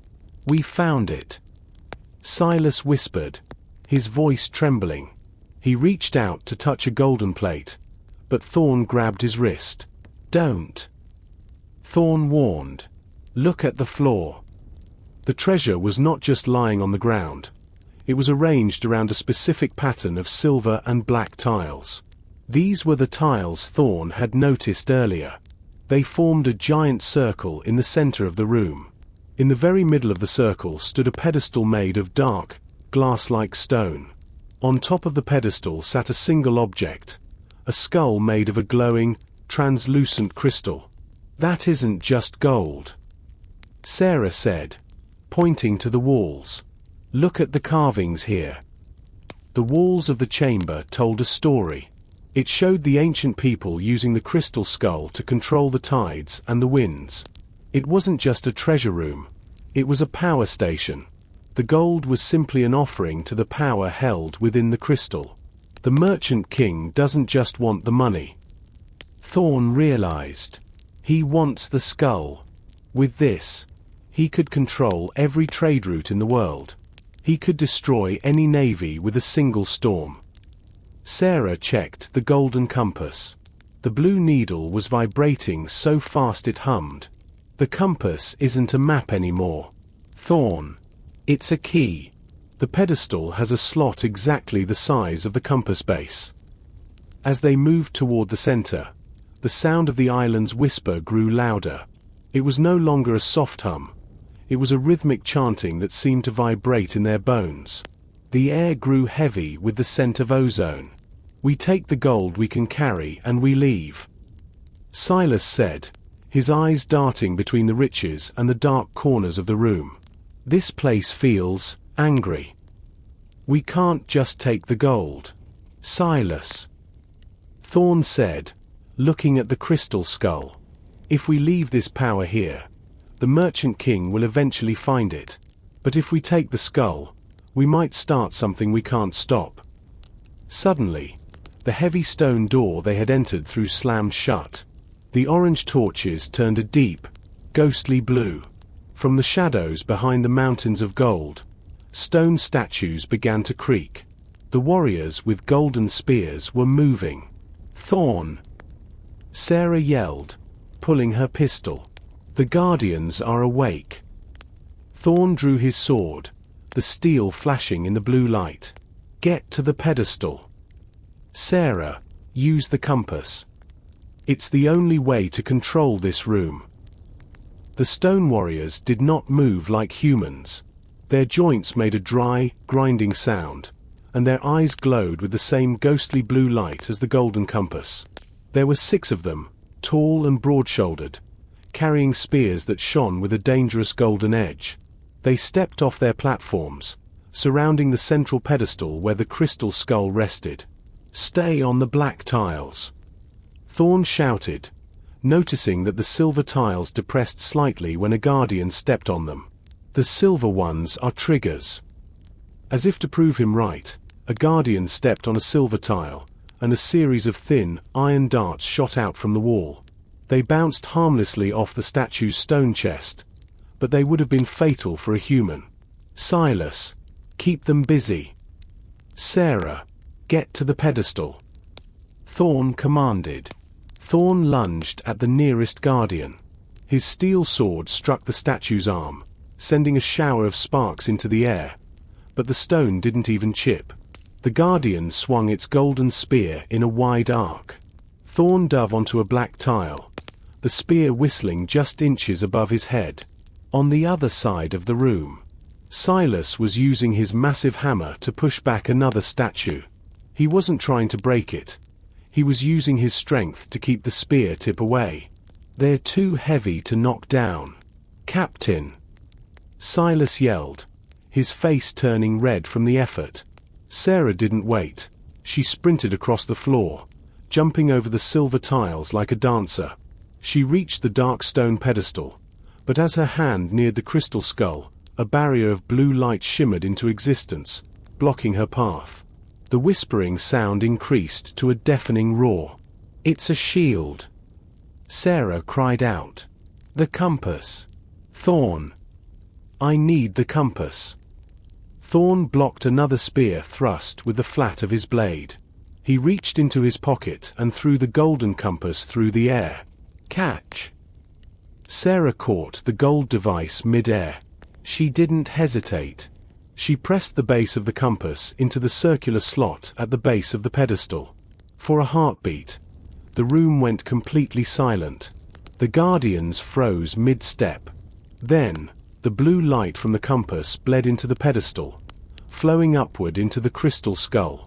The skull began to vibrate, and a beam of pure white light shot out from its eyes, hitting the ceiling. The ceiling wasn't stone anymore. It was a giant lens. The white light passed through it and was directed down into the center of the room. A shockwave of energy rippled outward, knocking Thorne and Silas to the ground. When Thorne looked up, the stone guardians were crumbling. Their glowing eyes faded, and they returned to being nothing more than broken rock. The blue shield around the skull was gone. "Is everyone all right?" Thorne asked, pushing himself up. "I think so," Sarah said, her voice shaking. She reached out and carefully picked up the crystal skull. It felt light, almost like it was filled with air instead of stone. "Thorne, look at the walls." The carvings were changing again. The images of the ancient people were fading, replaced by a single map of the entire ocean. It showed every current, every hidden reef, and every storm currently moving across the sea. "It's not just a power source," Sarah realized. It's a window. We can see everything. But as they stared at the map, a dark shadow appeared on the image of the Isle of Whispers. A fleet of ships was approaching the island. Thorne recognized the markings on the sails. It was the Merchant King, and he wasn't alone. Captain Vane's ship was leading the way. "We have to go, now," Thorne shouted.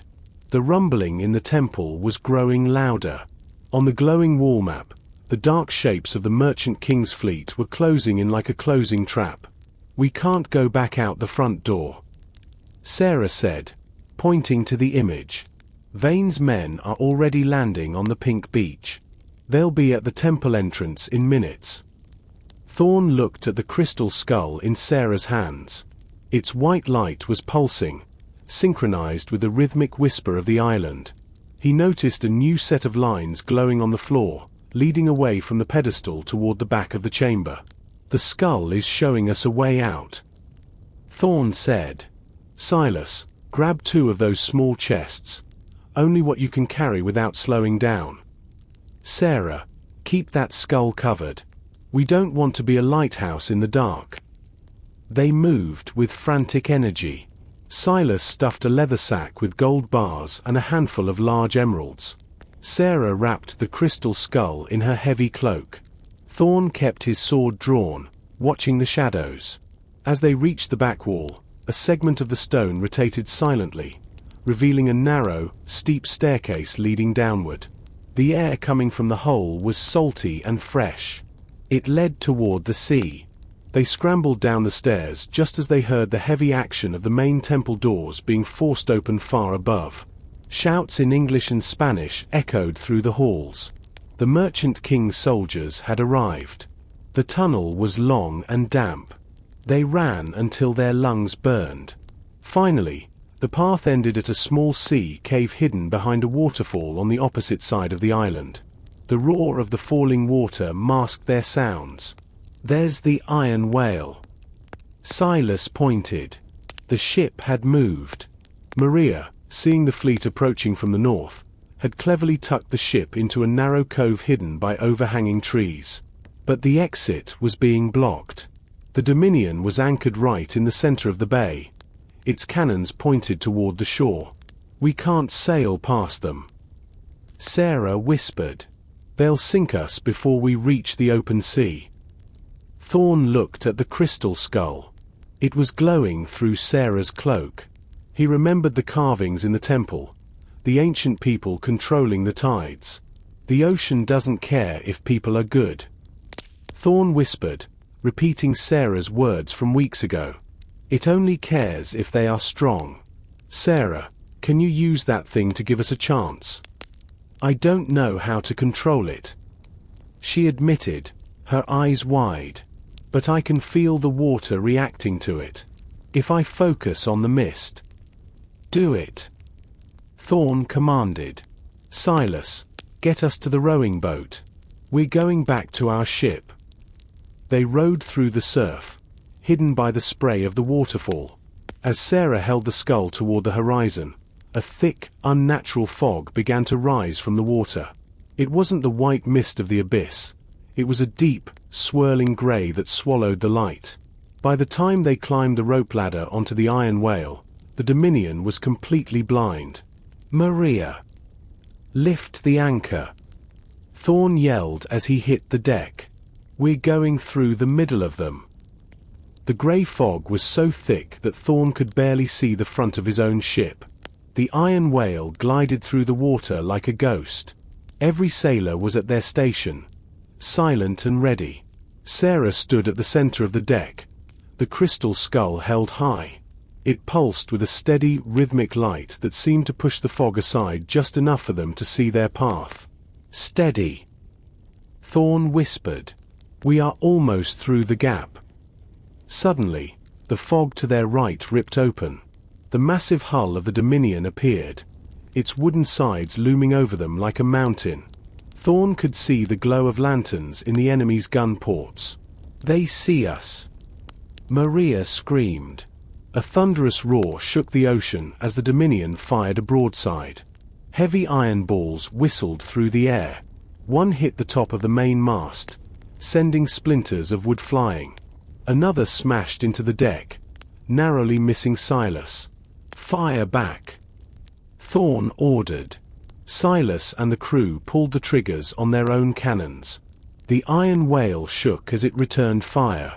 The smaller, faster pirate ship was a difficult target, but the Dominion was built for war. Then, another ship appeared from the mist on their left.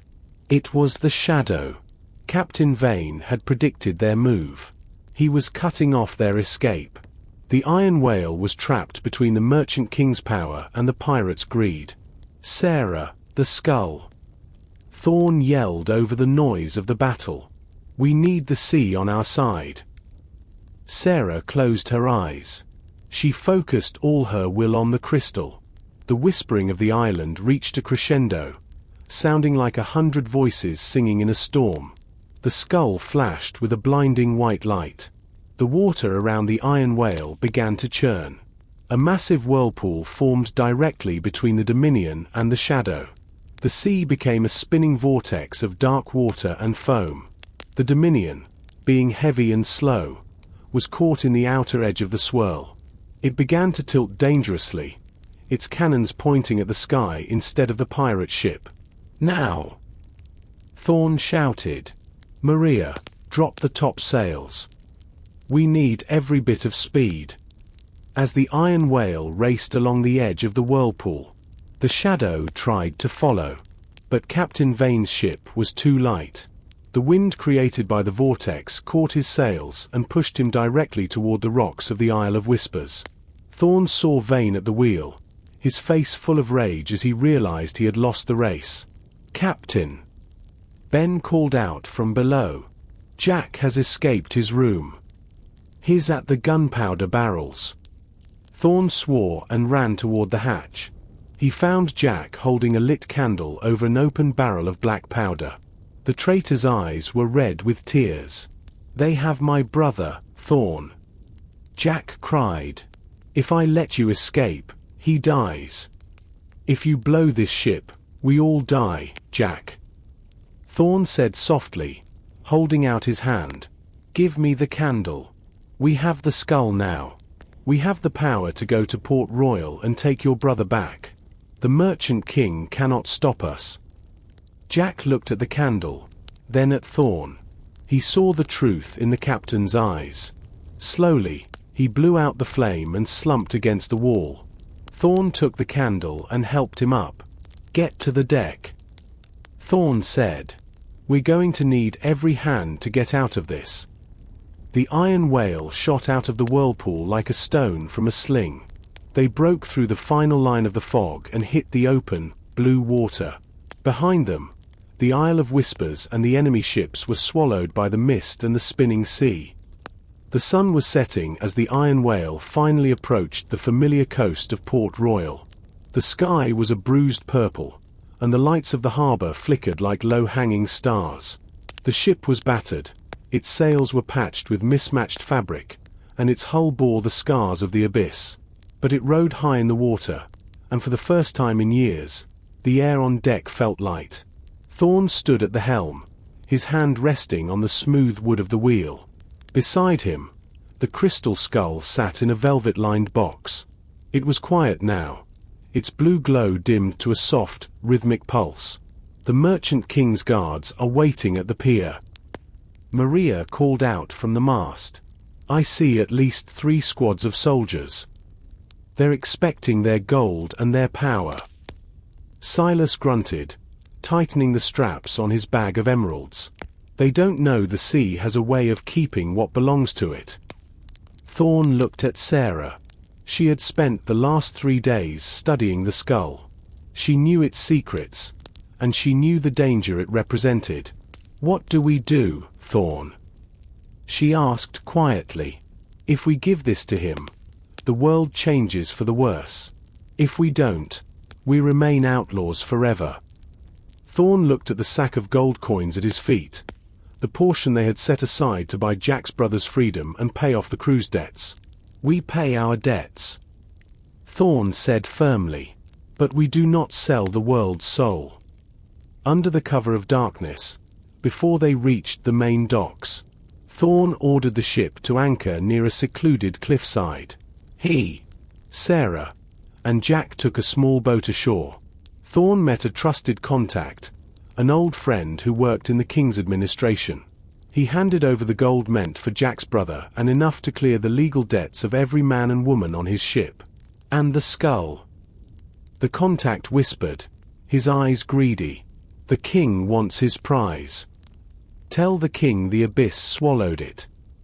Thorne said, his voice cold. Tell him the iron whale is the only thing that returned, and even that was a miracle. They returned to the ship. Thorne held the crystal skull over the side of the deck. The water below was dark and deep. He felt the power humming within the crystal, the power to rule, to destroy, and to dominate. The world isn't ready for this, Sarah said, placing her hand over his. Thorne let go. The skull fell, a streak of white light through the dark water, sinking back into the depths where no king or pirate could ever find it. As the sun began to rise on a new day, the iron whale did not pull into the harbor. Instead, it turned its back to Port Royale. Thorne looked at his crew. Sarah, Silas, Maria, Ben, and even Jack, who stood with his head held high.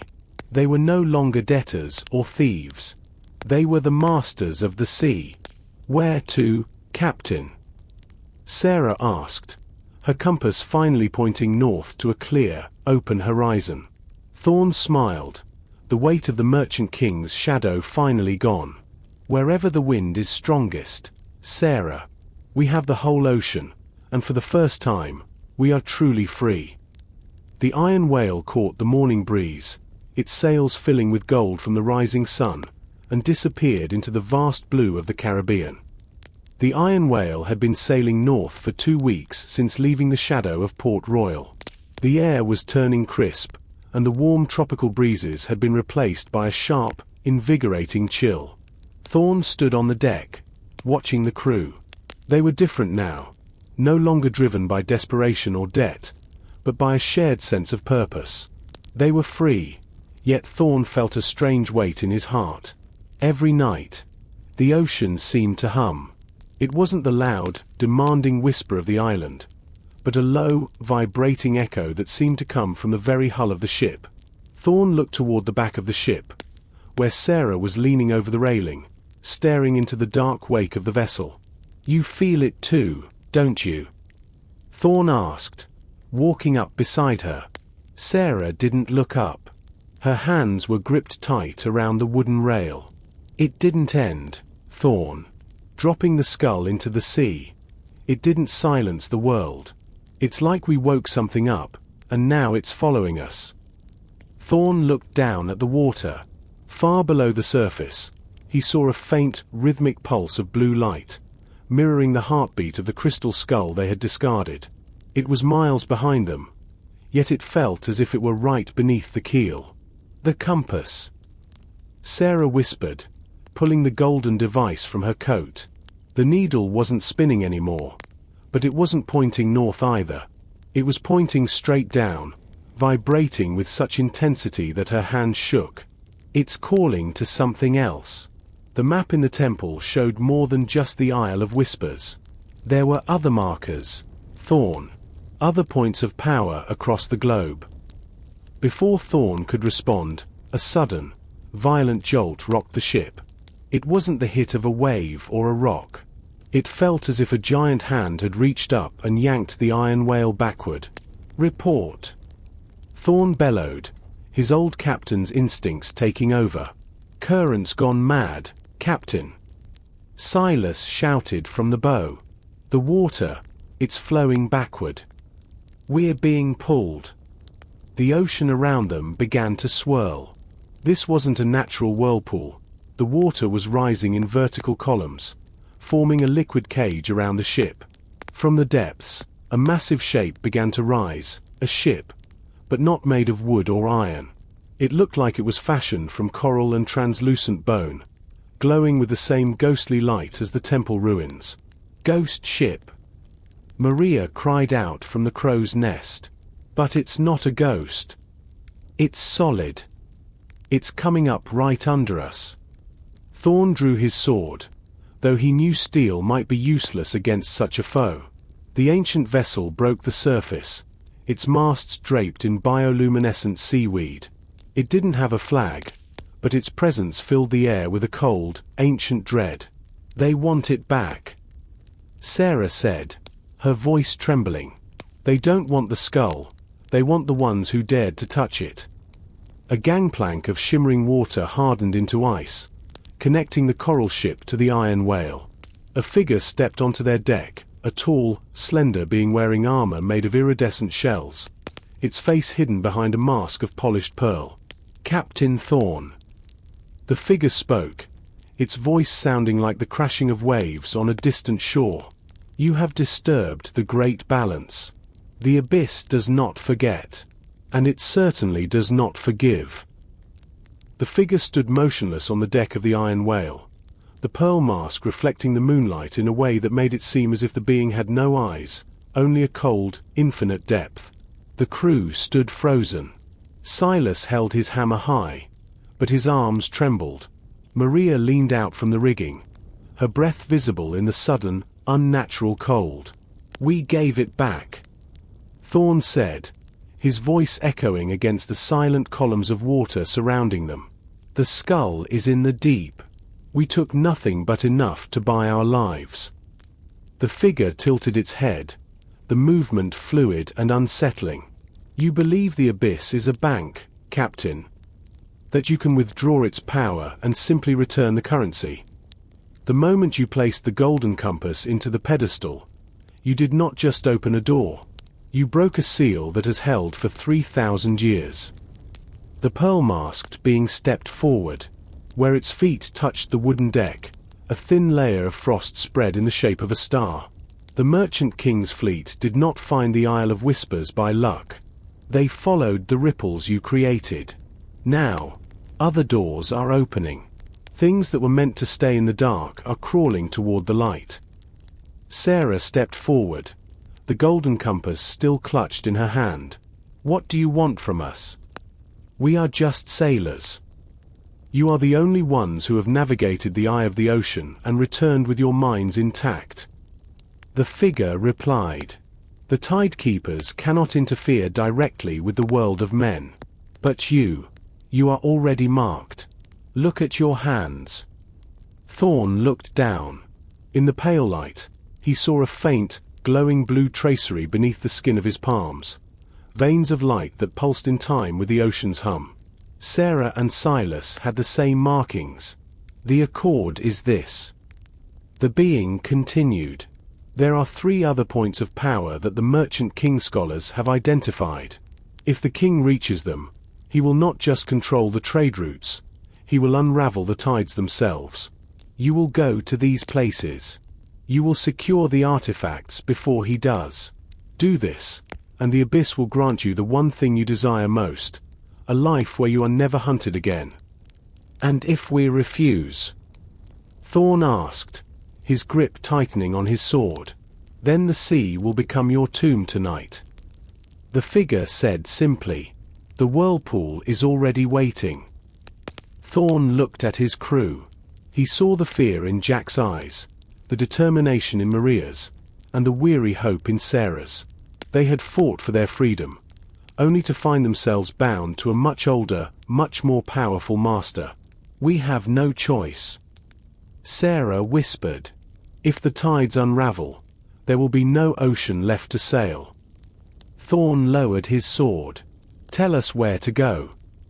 The pearl-masked figure reached out and touched the golden compass in Sarah's hand. The blue needle turned a deep, blood red.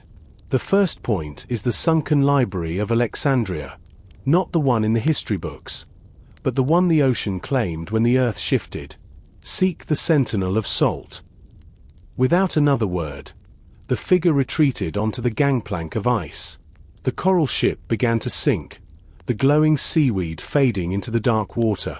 The vertical columns of water collapsed, and the iron whale dropped back into the regular waves. The horizon was empty once more, but the compass in Sarah's hand now pointed toward a new, dangerous destination. The iron whale sailed under a sky that felt heavier than before. The transition from the Caribbean toward the vast Atlantic, and eventually the Mediterranean, was marked by a chilling silence among the crew. The encounter with the Tidekeeper had left them not just physically exhausted, but spiritually shaken. Thorne watched his hands often. The faint blue veins beneath his skin pulsed with a soft, rhythmic glow whenever he stood near the helm. It was a constant reminder that they were no longer mere mortals. They were instruments of the abyss. Sarah sat on the deck, her eyes fixed on the golden compass. The needle, now a deep, angry crimson, did not behave like a normal navigational tool. It didn't point toward a magnetic pole. It vibrated with a frantic energy, sometimes spinning wildly before locking onto a direction with a sharp, audible click. "It's not measuring distance," Sarah whispered as Thorne approached. "It's measuring pressure. The closer we get to the first point of power, the more the red light bleeds into the brass casing. It's like the needle is bleeding." Thorne looked at the horizon. "How long until we reach the coast of Egypt?" "At this speed, 10 days. Sarah replied. "But the wind isn't normal, Thorne. It's as if the sea is pushing us. We're making speed that should be impossible for a ship this size." The crew's morale was fragile. Silas spent most of his time in the hold, obsessively checking the hull, convinced that the marked status of the ship would eventually cause the wood to rot. Maria, usually the most fearless, stayed away from the crow's nest at night, claiming she could see shapes in the clouds that looked like the pearl-masked figure watching them. "We need to talk to them, Sarah," Thorne said, looking at the weary sailors. "They think they're cursed." Thorne gathered the crew near the main mast. The sun was setting, casting long, bloody shadows across the deck.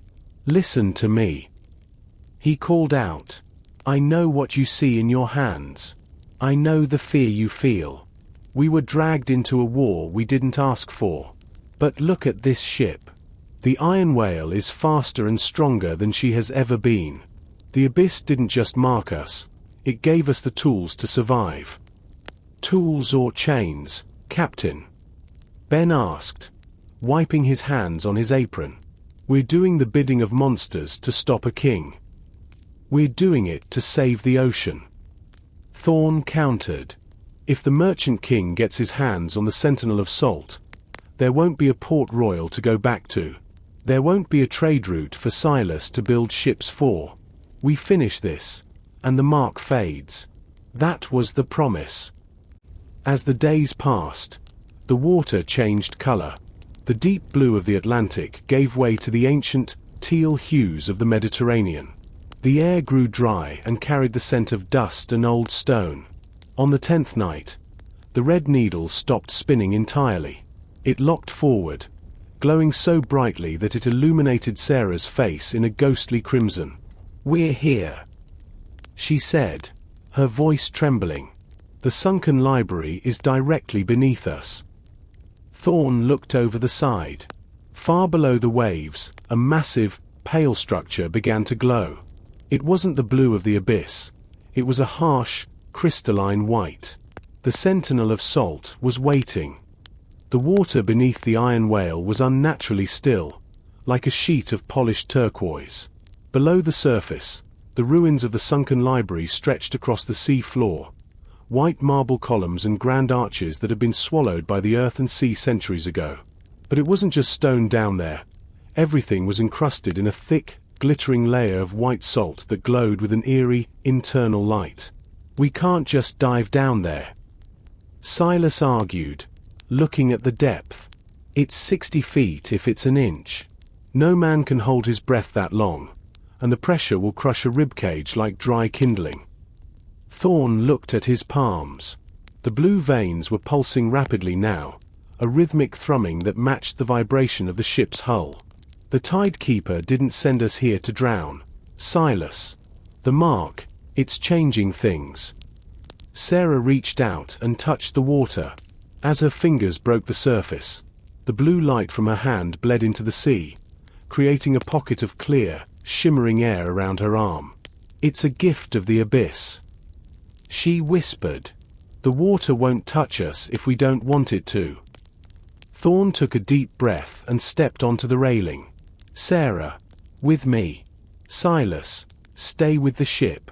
If the Merchant King's scouts appear, you head for the deep water and don't look back."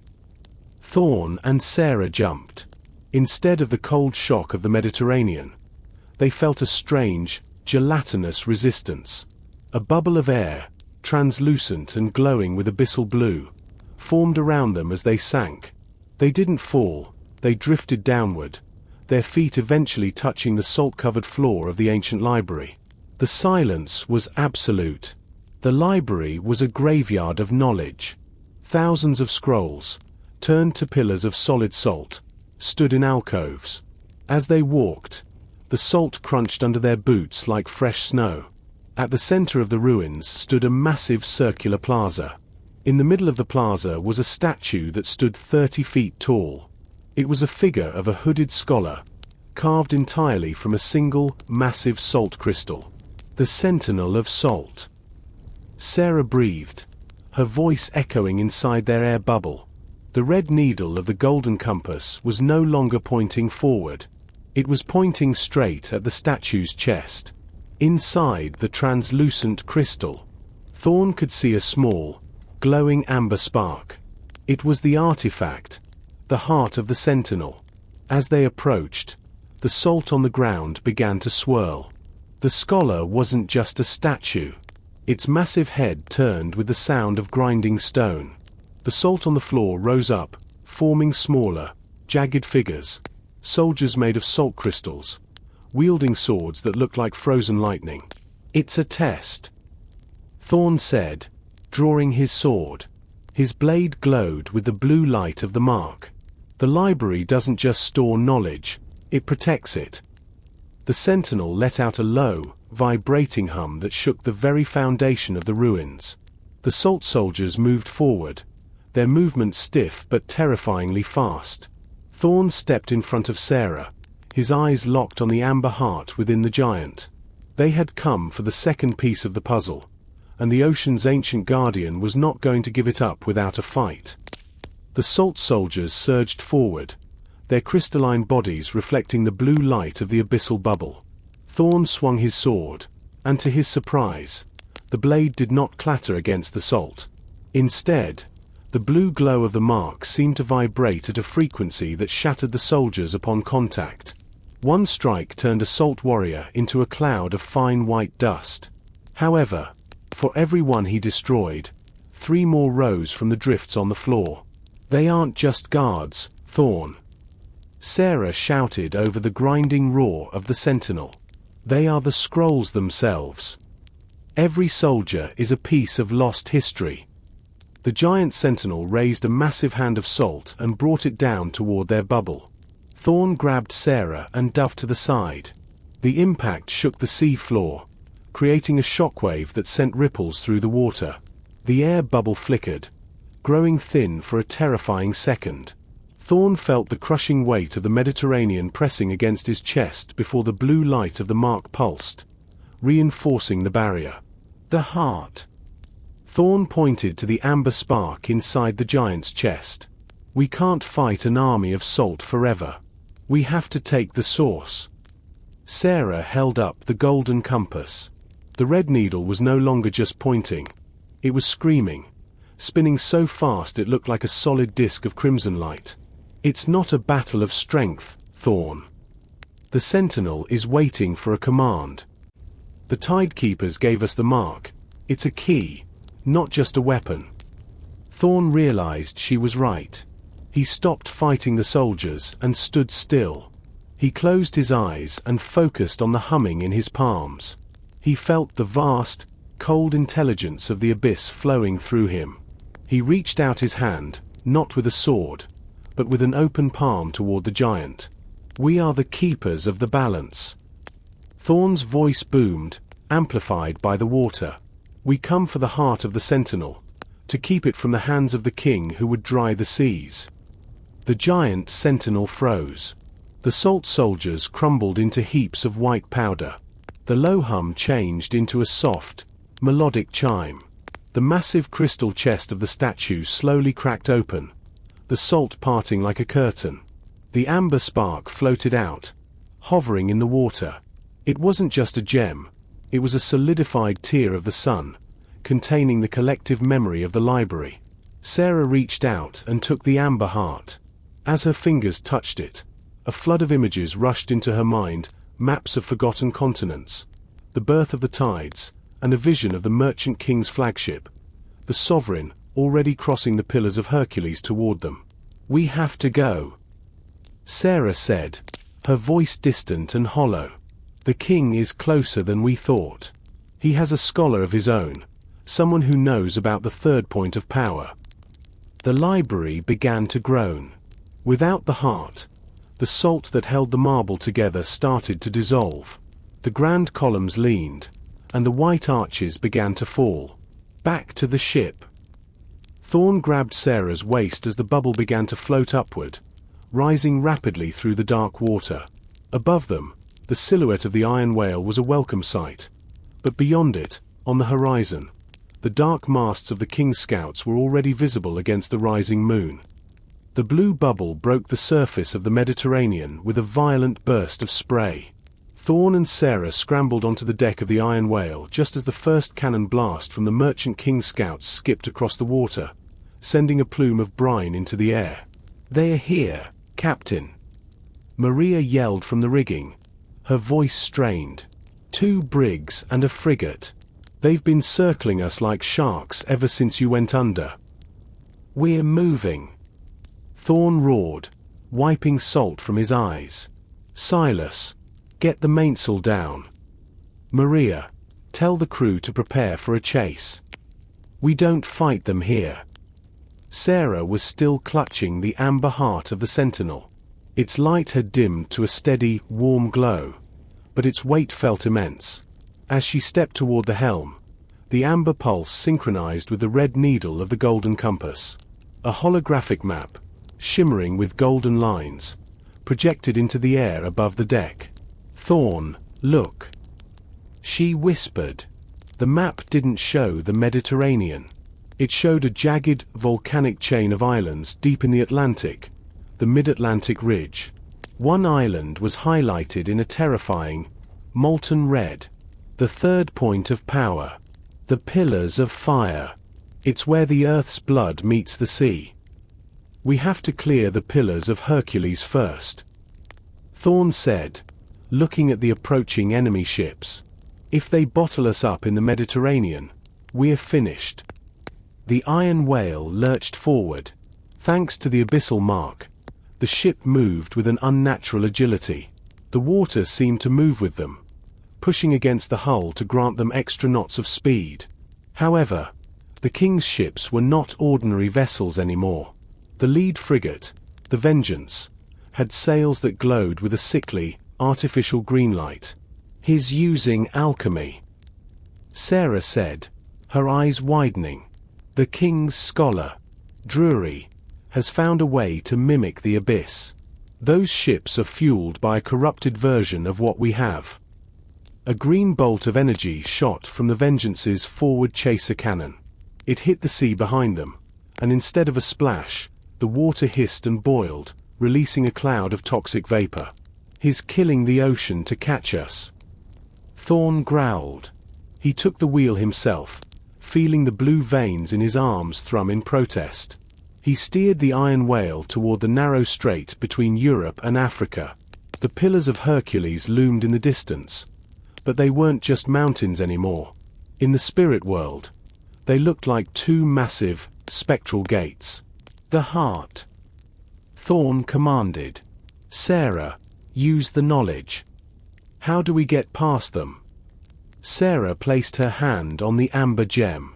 Her eyes turned a solid, glowing amber. "The Pillars of Fire require a sacrifice of heat. But here, we must use the current of the deep." She pointed toward a swirling patch of dark water near the African coast. "There is an underwater canyon. If we drop the anchor now and use the tide's hand, we can slingshot past the fleet. It was a mad plan. Dropping anchor at full speed usually meant tearing the ship apart. But Thorne trusted her. Silas. On my mark. Drop the heavy iron. As the iron whale reached the mouth of the strait, Thorne felt the ocean's weight shift. Now! The anchor hit the water. The chain screamed as it unspooled. But instead of a violent jerk, the ship was caught in a massive underwater vortex. They swung in a wide, perfect arc, bypassing the line of the Merchant King's ships and shooting out into the Atlantic with the force of a gale. Behind them, the green-sailed ships struggled to turn in the turbulent water. The iron whale was free, heading west toward the smoking peaks of the volcanic ridge. The Atlantic was not the welcoming expanse of blue Thorne remembered.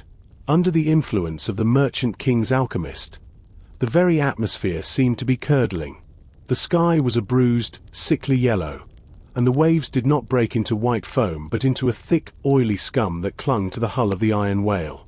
Thorne stood on the quarterdeck, watching the horizon. The green-sailed ships of the King's fleet were no longer visible, but he could feel them. The blue veins in his palms were cold now, vibrating with a low-frequency hum that signaled danger. It wasn't the raw power of the abyss he felt. It was something twisted, a hollow imitation that felt like a needle scratching at the back of his mind. Drury is close, Sarah said, stepping up beside him. She looked exhausted. The amber heart of the sentinel was tucked into a leather pouch at her waist, but its warmth didn't seem to reach her. Her skin was pale, and her eyes had a distant, haunted quality. He isn't just following us, Thorne. He's reaching out. He's trying to tap into the heart. How? Thorne asked. You have the artifact. We have the mark. He's using the blood of the sea. She whispered. My vision in the library. I saw what he did. He's capturing the smaller tidekeepers, the spirits of the shallows, and boiling them down to create his fuel. It's a corruption of the balance. That's why the water feels dead. A sudden, sharp cry from the middeck broke their conversation. Silas was standing near the supply barrels, staring at the wood of the ship. Thorne ran down to join him.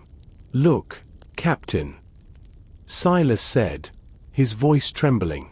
Where the oily water had splashed onto the deck, the wood was turning black and soft. It wasn't rot. It looked like the wood was being converted into a different substance entirely, something that looked like charred bone. Small, crystalline growths, green and jagged, were sprouting from the blackened planks. It's an infection, Thorne realized. He drew his knife and scraped at a growth. The crystal hissed, releasing a puff of acrid smoke that smelled of sulfur and old graves. He's trying to unmake our ship from a distance. We can't outrun a shadow, Thorne, Ben said, coming up from the galley with a worried look. The crew is talking. They say the Iron Whale is becoming a ghost ship for real this time. Jack is back in the hold, refusing to come out. He says he hears his brother's voice in the wind, calling him into the water. Thorne looked at his crew. They were losing hope. The freedom they had won was being choked by a darkness they didn't understand. Silas, get the lye and the vinegar, Thorne ordered. Scrub every inch of this deck. If the water touches the wood, you wash it immediately. Maria, get the men to double the watches. I don't care if you're tired. If you see a green light on the water, you scream. He turned back to Sarah. Can you block him? Can the heart protect the ship? Sarah took the amber gem in her hands. She closed her eyes, and for a moment, the warm, golden light of the library flickered back to life, pushing against the oily fog surrounding the vessel. I can hold the shadow back for a time, she said, her voice strained. But the pillars of fire are still days away. And Drury, he's not just following us anymore. He's waiting for us to weaken. As night fell, the iron whale moved through a sea of black oil, a single spark of amber light fighting against a world that was slowly turning to ash. The oily, yellow fog did not lift. Instead, it began to cook. As the iron whale entered the waters above the mid-Atlantic ridge, the temperature of the ocean rose with terrifying speed. The thick scum that Drury's alchemy had left on the waves started to bubble and hiss, releasing plumes of white steam that smelled of sulfur and boiled salt. "Captain! The hull is screaming!" Silas yelled from the lower deck. He was right. The sound of the water against the wood was no longer a splash. It was a constant, high-pitched whistle. The heat was so intense that the pitch between the planks was melting, oozing out like black blood. Thorne gripped the wheel, the wood hot against his palms. The blue veins in his hands were no longer cool. They were burning white, reacting to the tectonic energy beneath them. "We're over a volcanic rift," he shouted. "The pillars of fire are close." Looking over the side, Thorne saw a sight that would have frozen the blood of any ordinary sailor. Deep beneath the keel, the ocean floor was torn open. Massive cracks glowed with an angry, molten red. Giant plumes of black smoke and superheated water, hydrothermal vents, shot upward like underwater geysers.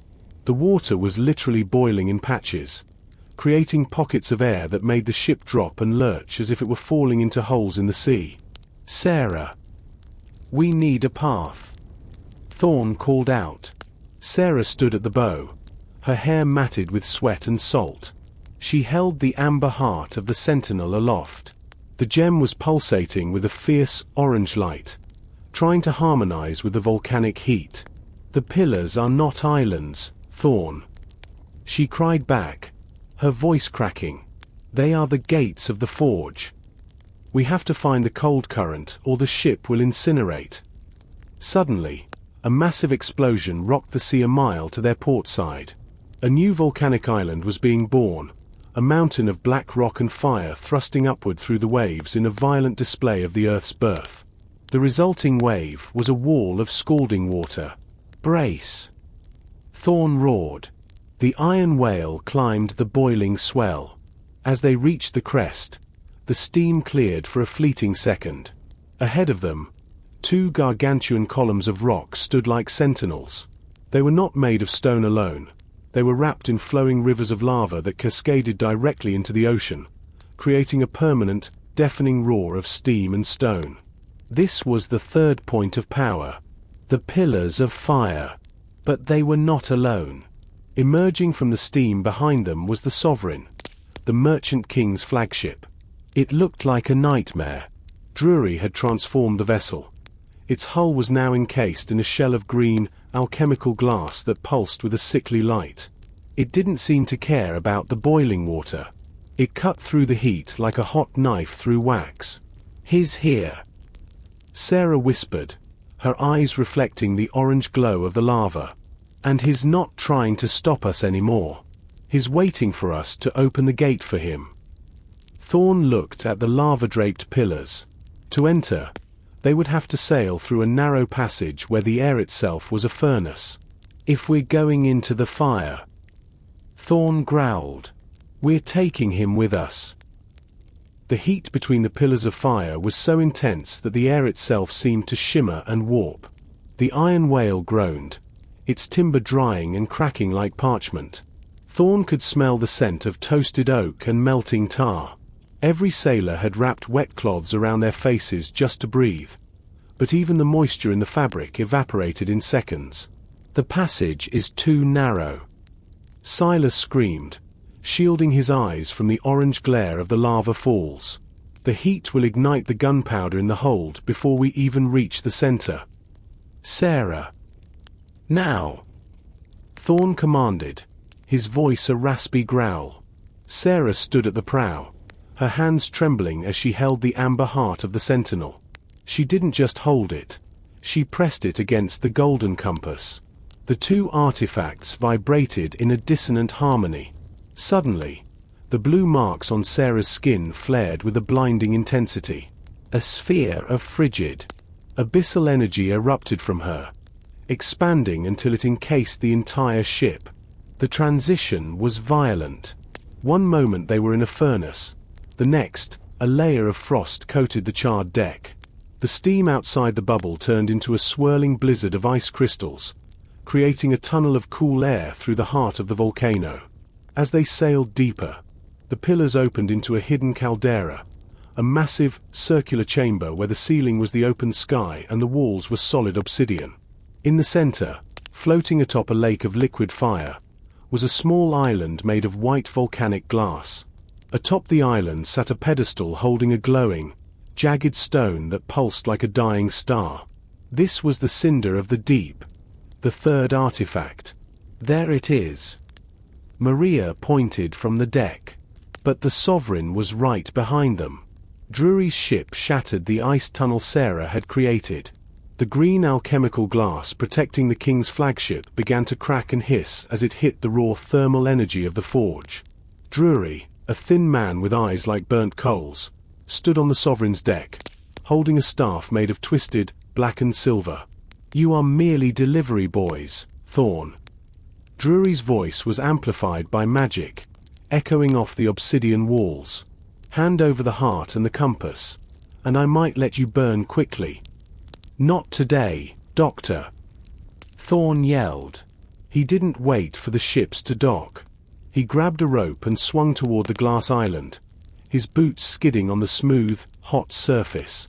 Drury raised his staff, and a bolt of green, sickly lightning shot toward Thorne.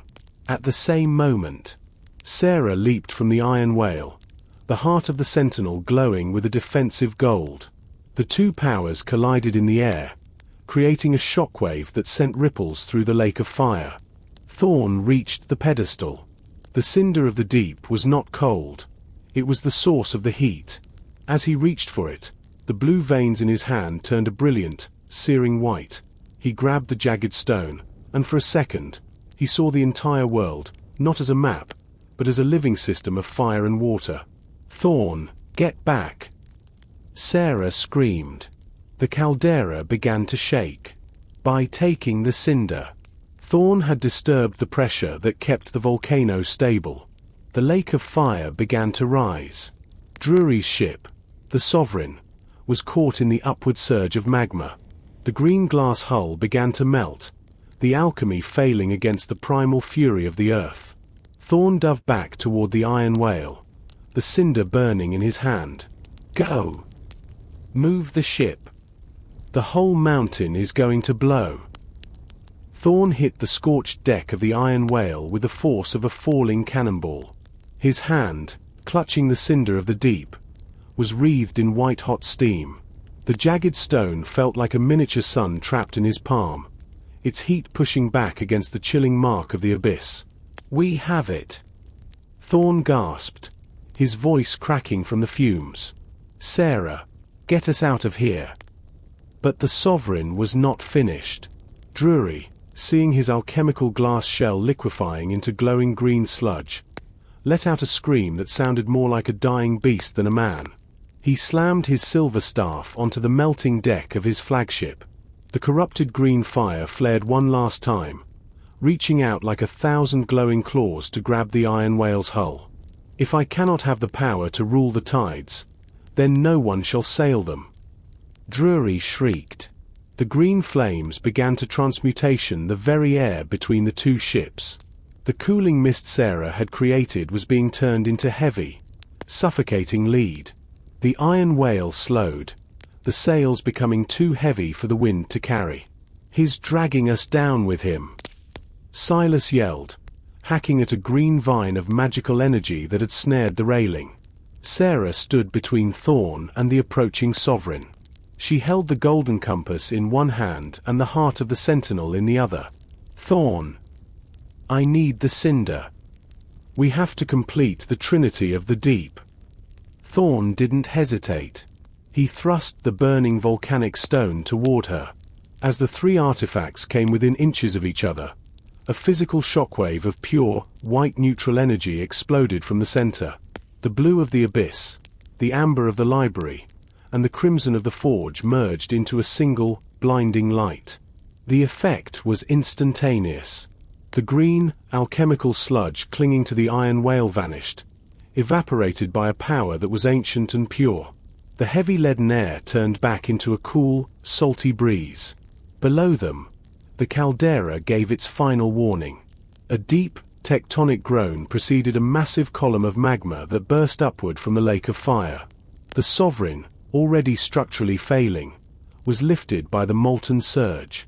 Thorne watched as Drury stood at the center of the destruction, his silver staff melting in his hands.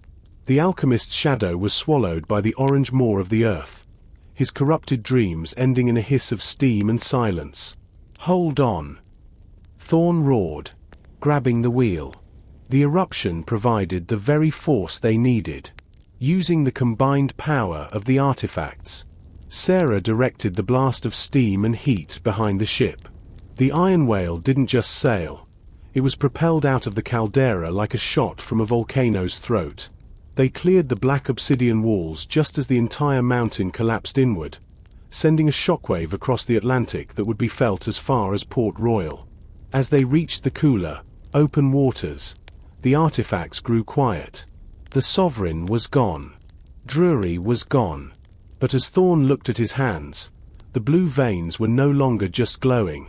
They were beginning to spread. The cost of using the Trinity was becoming clear. "We won," Silas whispered, looking back at the wall of smoke on the horizon. "No," Thorne said, looking at the glowing marks on his arms.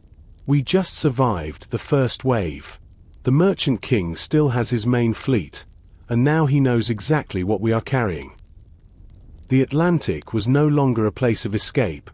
It had become a cage. Though the iron whale had survived the pillars of fire, the ship was a scarred wreck of its former self.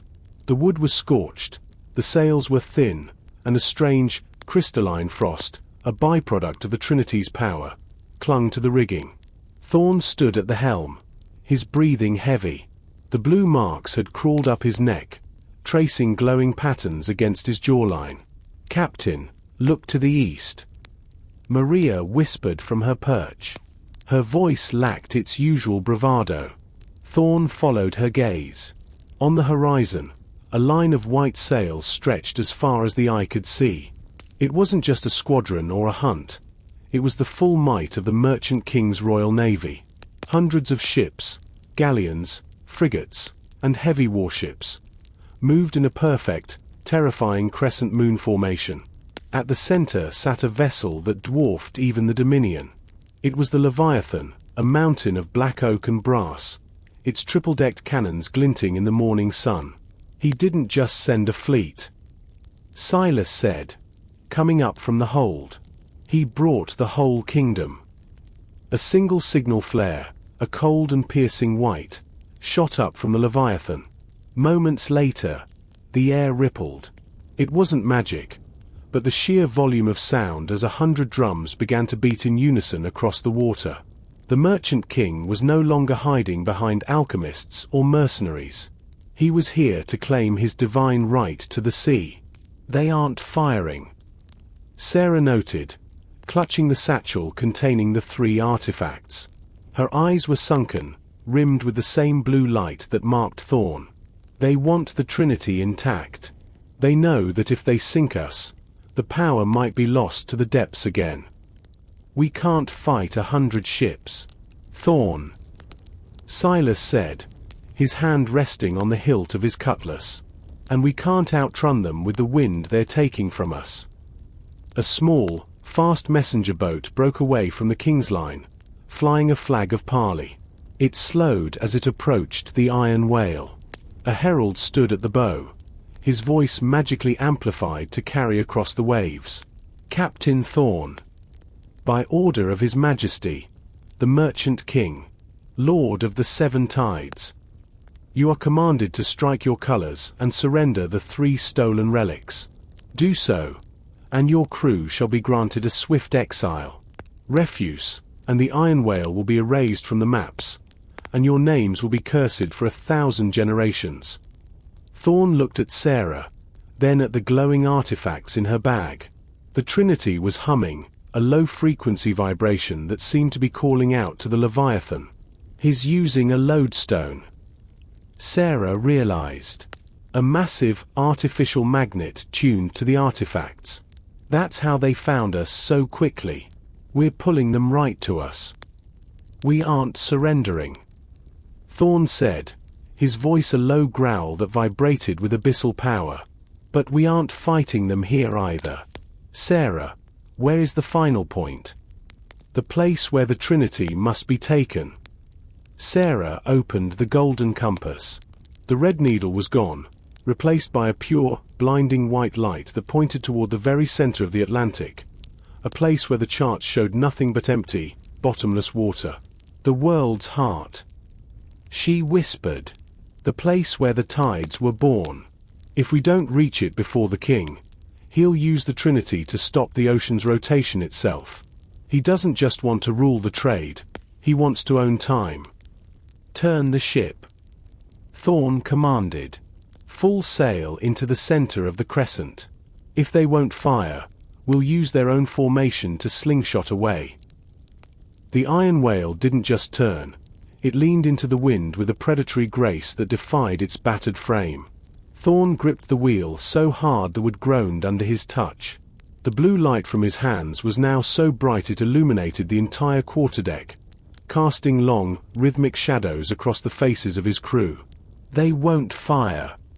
Thorne shouted over the roar of the sea. They're too afraid of damaging the artifacts. Use that fear against them.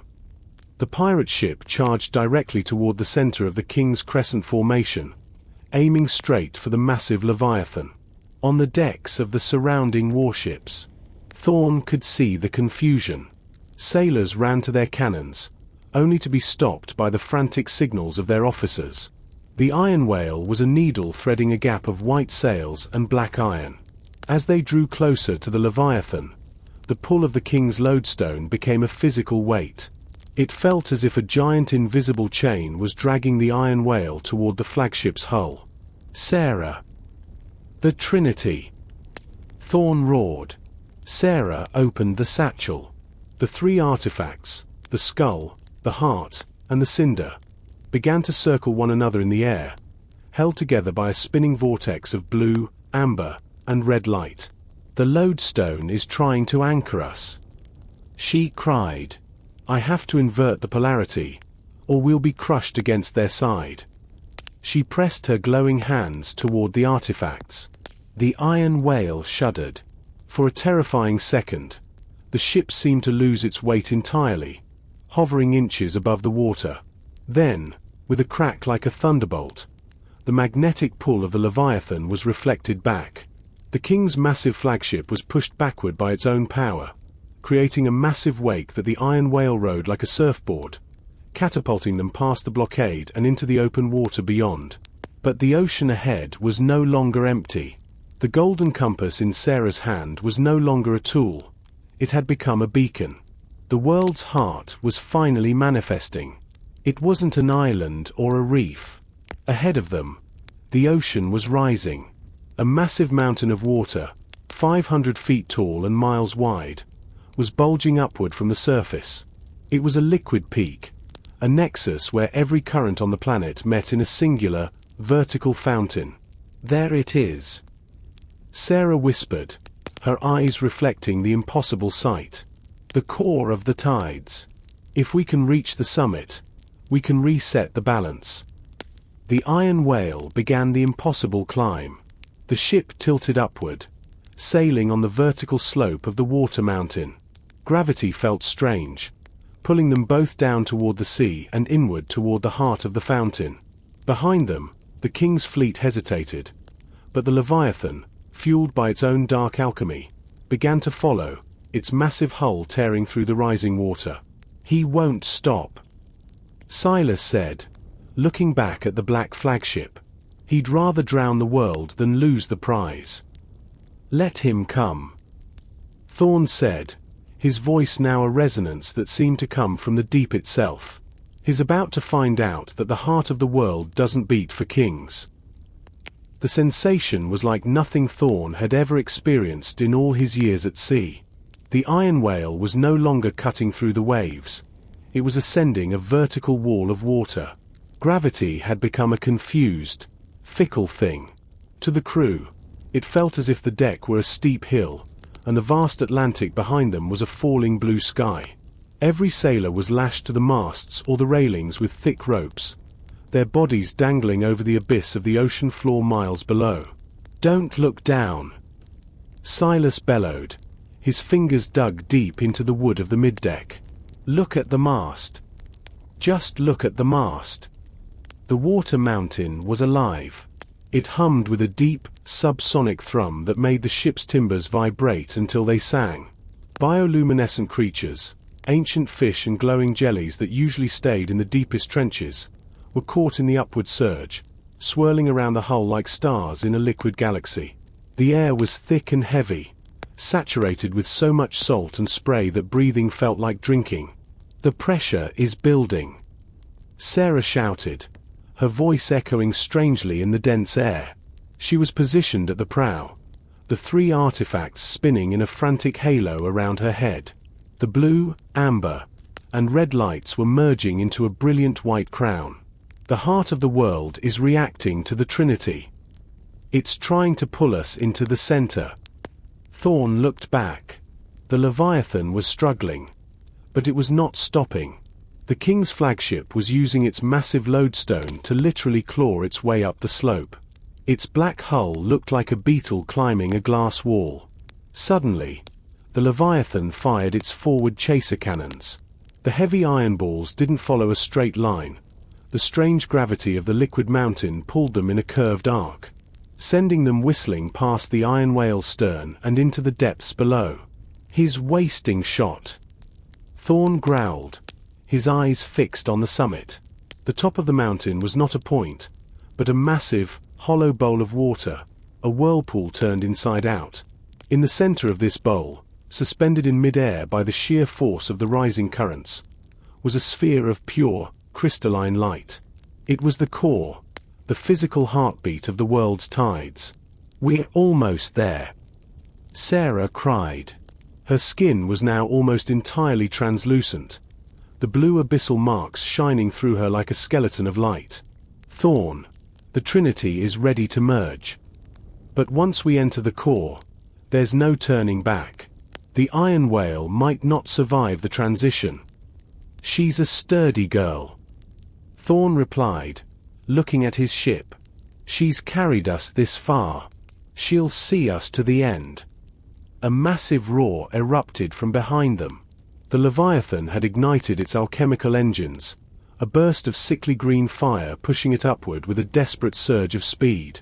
The King was no longer trying to capture them. He was trying to ram them, to shatter the iron whale against the very gates of the world's heart. "Hold on to your souls," Thorne screamed as the ship tipped over the edge of the liquid rim and began to fall, not down, but inward toward the glowing core. The transition was like falling into a dream made of glass. As the iron whale crossed the threshold of the liquid rim, the deafening roar of the rising mountain vanished, replaced by an absolute, humming silence. The ship did not crash, it drifted. Here, at the very center of the world's heart, gravity was a forgotten law. The iron whale floated in a vast, spherical chamber of air and suspended water droplets that glowed like floating diamonds. "Look at the water," Silas whispered, his voice sounding small and clear in the stillness. The walls of the chamber were the interior of the mountain, a rotating cylinder of deep blue sea, miles high, swirling with a slow, hypnotic grace.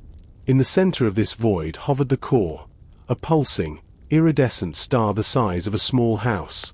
It was the source of every wave, every tide, and every drop of rain that had ever fallen. Thorne let go of the wheel. He didn't fall. He hovered a few inches off the deck. The blue marks on his skin were now a brilliant, neon cerulean, casting a glow that made the scorched wood of the ship look like it was made of shadow. Sarah was already floating toward the bow, her arms outstretched. The three artifacts, the skull, the heart, and the cinder, were no longer spinning frantically. They were moving in a slow, geometric dance, forming a triangle of light that mirrored the core's pulse. "The resonance is perfect," Sarah said, her voice vibrating with an ancient resonance. "Thorne, the Trinity is the key to the lock. If we place them into the core, the tides will be reset. The Merchant King's alchemy will be stripped away, and the ocean will belong to itself again." "And us?" Thorne asked, looking at his translucent hands. "What happens to the marked?" Sarah didn't answer. Her eyes were fixed on the core. Before they could move closer, the silence was shattered by a violent, mechanical grinding. The Leviathan broke through the liquid wall, its black hull trailing ribbons of green alchemical fire. The king's ship did not float with grace. It thrashed in the zero-gravity environment, its massive oars and lodestone stabilizers fighting the physics of the eye. A hatch on the Leviathan's quarterdeck opened. For the first time, the Merchant King himself appeared. He was clad in gold-leafed armor that hummed with stolen abyssal energy, his face a mask of cold, unyielding greed. He held a scepter tipped with a shard of the same green crystal Drury had used. "Surrender the Trinity, Thorne."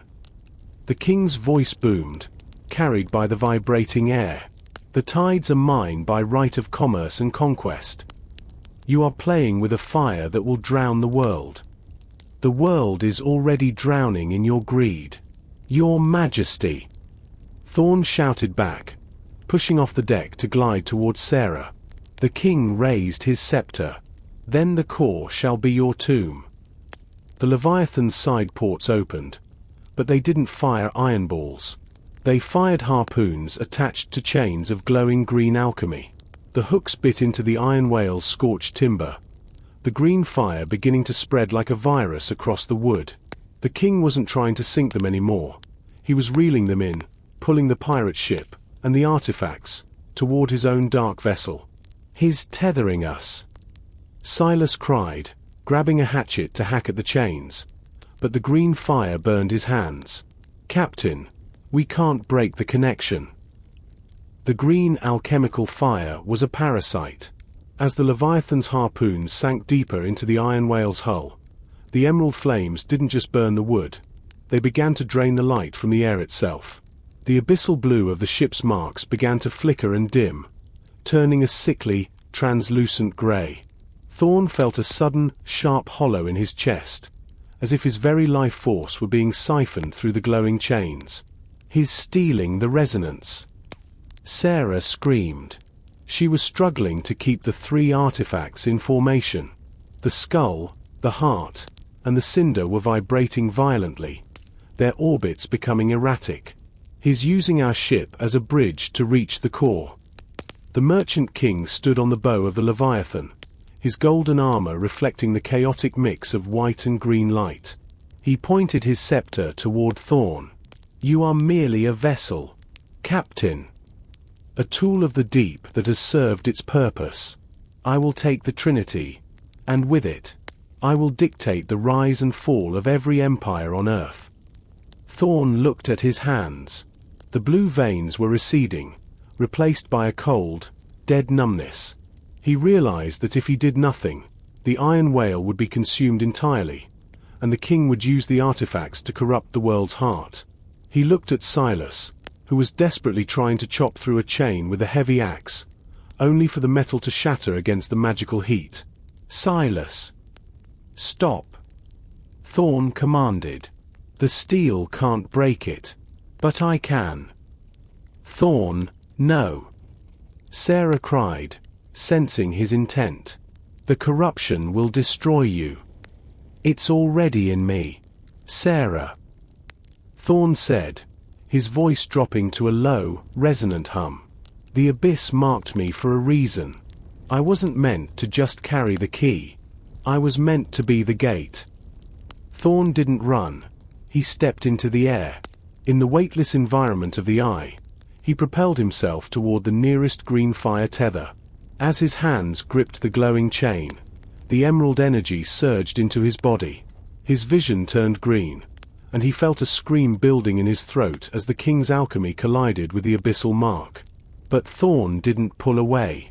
He leaned into the pain. He began to draw the green fire out of the iron whale and into himself. He became a lightning rod for the corruption. The pirate ship began to glow blue again as its energy was returned, while Thorne's own body became a battlefield of warring lights. Using the tether as a walkway, Thorne pulled himself toward the Leviathan. Each step was a struggle against a spiritual gale. On the flagship's deck, the King's guards raised their muskets, but their shots missed as the gravity in the eye shifted again. Sarah. The Trinity. Focus on the core. Thorne roared, his voice now sounding like the grinding of tectonic plates. Don't worry about me. Do it now. Sarah realized this was their only window. She turned her back to the battle and focused all her remaining strength on the 3 artifacts. They began to glow with a blinding, unified white light, preparing for the final merge. Thorne reached the end of the chain and vaulted onto the deck of the Leviathan. He stood before the Merchant King, his skin a map of fire and shadow, his eyes glowing with a terrifying, dual light. Your reign ends here, Thorne whispered.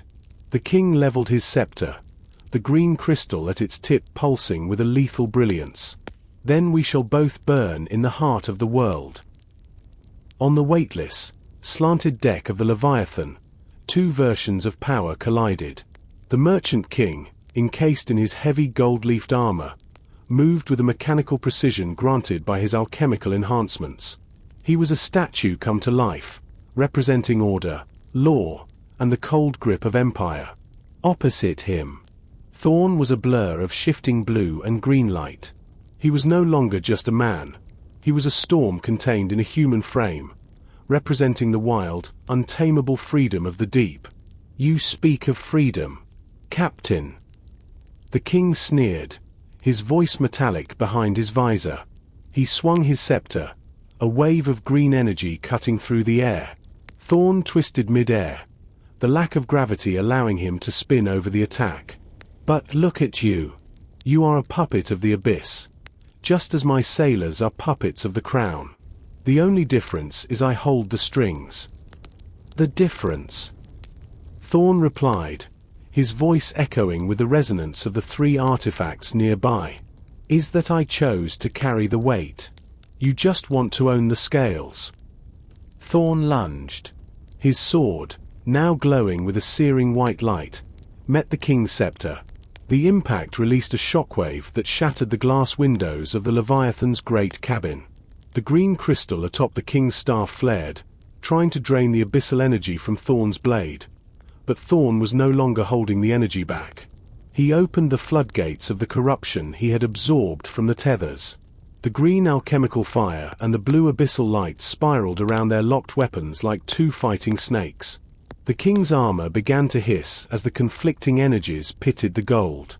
You think you can win a war of attrition against the wealth of a continent? The king roared. He slammed his free gauntlet into Thorne's chest.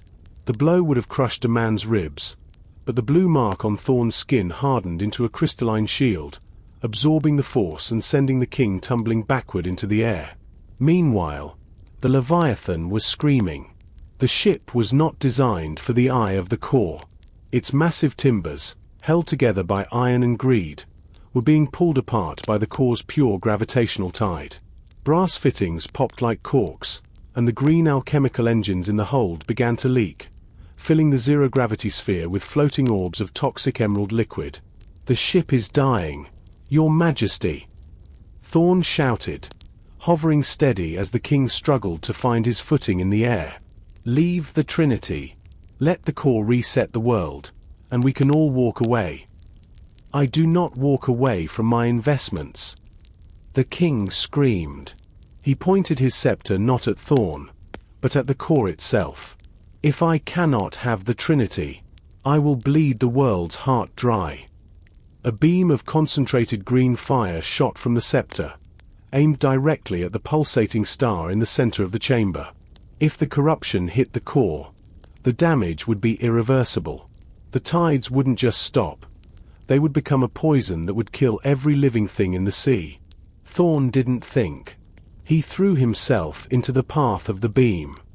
The green beam of alchemical fire struck Thorne squarely in the chest. It did not pass through him. It anchored into his soul. The sensation was not merely heat. It was the feeling of 1,000 rusted needles stitching his spirit to the Merchant King's malice. Thorne's back arched as he hung suspended in the zero-gravity void, a human bridge between a mad king and the heartbeat of the world. Thorne! Sarah's scream was a thin, desperate sound in the humming silence of the core.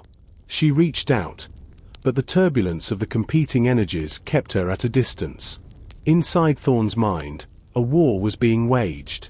The abyssal blue marks, the gift and curse of the Tidekeepers, surged to meet the green corruption. His body became a prism. Where the green light hit his chest, it began to refract, turning into a blinding, neutral white that bled out from his eyes and mouth. He wasn't just absorbing the attack, he was purifying it, using the ancient power in his veins to filter the king's poison before it could reach the core. You cannot hold it. The Merchant King roared, his scepter vibrating so violently that the golden armor on his arm began to crack. It is the weight of an empire's greed. It is the hunger of 1,000 banks. No man can carry that much darkness. I'm not a man. Thorne gasped, his voice sounding like two stones grinding together. I'm a captain, and a captain goes down with the ship. As Thorne held the line, the iron whale drifted closer. Silas and Maria, realizing that the gravity in the eye was reacting to Thorne's struggle, used the ship's remaining oars to paddle through the air. They were no longer sailors. They were survivors fighting for the man who had given them back their names. Sarah, the Trinity. Silas yelled. He can't hold it much longer. Look at his skin. Thorne's skin was beginning to crack, revealing a lattice of pure, incandescent light beneath. He was becoming a being of energy, his physical form dissolving under the pressure of the two ancient powers. He was the marked one, the sacrifice the Tidekeepers had prepared from the moment he entered the abyss. Sarah looked at the three artifacts. The skull, the heart, and the cinder were now a single, rotating triangle of light. She realized that the Trinity needed more than just a destination. It needed a conduit, a human heart to act as the final anchor. She looked at Thorne, seeing the agony and the resolve in his translucent face. I have to join them to him. Sarah whispered, tears of salt and light trailing from her eyes. She pushed off from the iron whale's deck, gliding through the void toward the center of the conflict. She held the spinning Trinity before her. As she entered the aura of the green beam, her own abyssal marks flared. She wasn't a shield like Thorne, but she was the navigator. She steered the three artifacts directly into the column of light connecting Thorne and the core. Now, Thorne, she cried. Let go of the man. Become the tide. The Merchant King let out a final, terrified howl as he realized he was no longer the one in control. The green fire was being pulled out of his scepter, dragged by the gravity of the merging artifacts. The Leviathan began to implode, the very wood turning to dust as its stolen energy was reclaimed by the world's heart. The moment the Trinity of the Deep touched Thorne's chest, the universe seemed to hold its breath. The clashing colors of blue, green, and amber vanished, replaced by a white light so pure it was colorless. It was the sound of 1,000 waves breaking on 1,000 shores at once. The Great Reset had begun. From the point where Thorne stood, or where his spirit was anchored, a ripple of energy expanded outward. It wasn't a violent explosion, but a cleansing wave. As the white light passed through the Leviathan, the green alchemy evaporated instantly. The heavy, gold-leafed armor of the Merchant King didn't just break. It unraveled, the gold turning back into raw ore and the stolen abyssal energy returning to the core. The king, stripped of his power and his pride, was left suspended in the void, a small, fragile man clutching a useless piece of silver. The ripple continued, moving through the liquid walls of the mountain and out into the Atlantic. Everywhere the light touched, the ocean was healed. The oily yellow scum Drury had left behind was dissolved. The boiling water over the volcanic ridge cooled to its natural temperature. The green-sailed ships of the Royal Navy were suddenly just wooden vessels again, their magical engines dead and their hulls battered by the sudden return of natural gravity. Inside the eye, the effect was even more profound. The core, which had been vibrating with stress, began to glow with a steady, peaceful pulse. The Trinity artifacts didn't disappear. They melted into the core, returning their specific powers to the source. The skull, the heart, and the cinder were no longer separate keys. They were once again part of the lock. Thorne! Sarah! Silas yelled, shielding his eyes from the brilliance. The iron whale was caught in the expanding light. Instead of being destroyed, the ship was being restored. The scorched wood became smooth. The blackened planks returned to their natural oak color. The crystalline frost on the rigging melted into fresh, sweet water. The ship was being reborn, washed clean by the very power it had helped protect. But at the center of the light, Thorne and Sarah were changing. The blue abyssal marks were no longer marks. They had become part of their essence. They stood together in the center of the core, their hands joined. For a brief moment, they weren't just sailors. They were the tidekeepers themselves, seeing the world as a single, interconnected heartbeat of water. It's done. Sarah's voice echoed, not in the air, but in the minds of everyone on the iron whale. The balance is restored.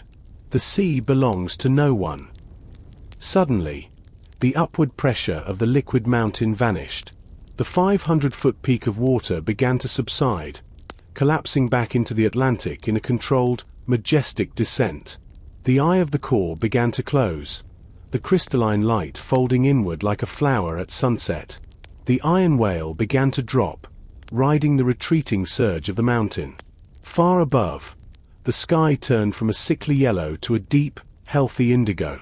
The stars appeared, brighter than they had ever been.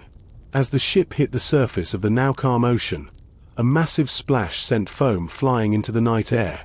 The Leviathan, without its magic to hold it together, shattered into 1,000 pieces of driftwood, leaving the Merchant King bobbing in the dark water, just another castaway in an ocean that no longer knew his name.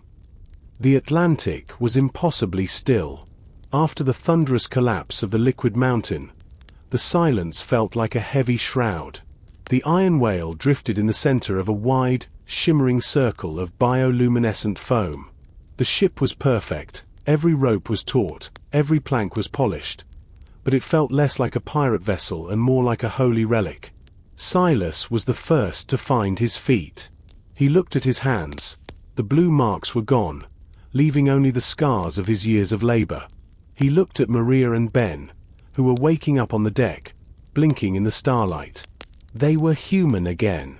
The debt of the crew had been paid by the reset. Where are they?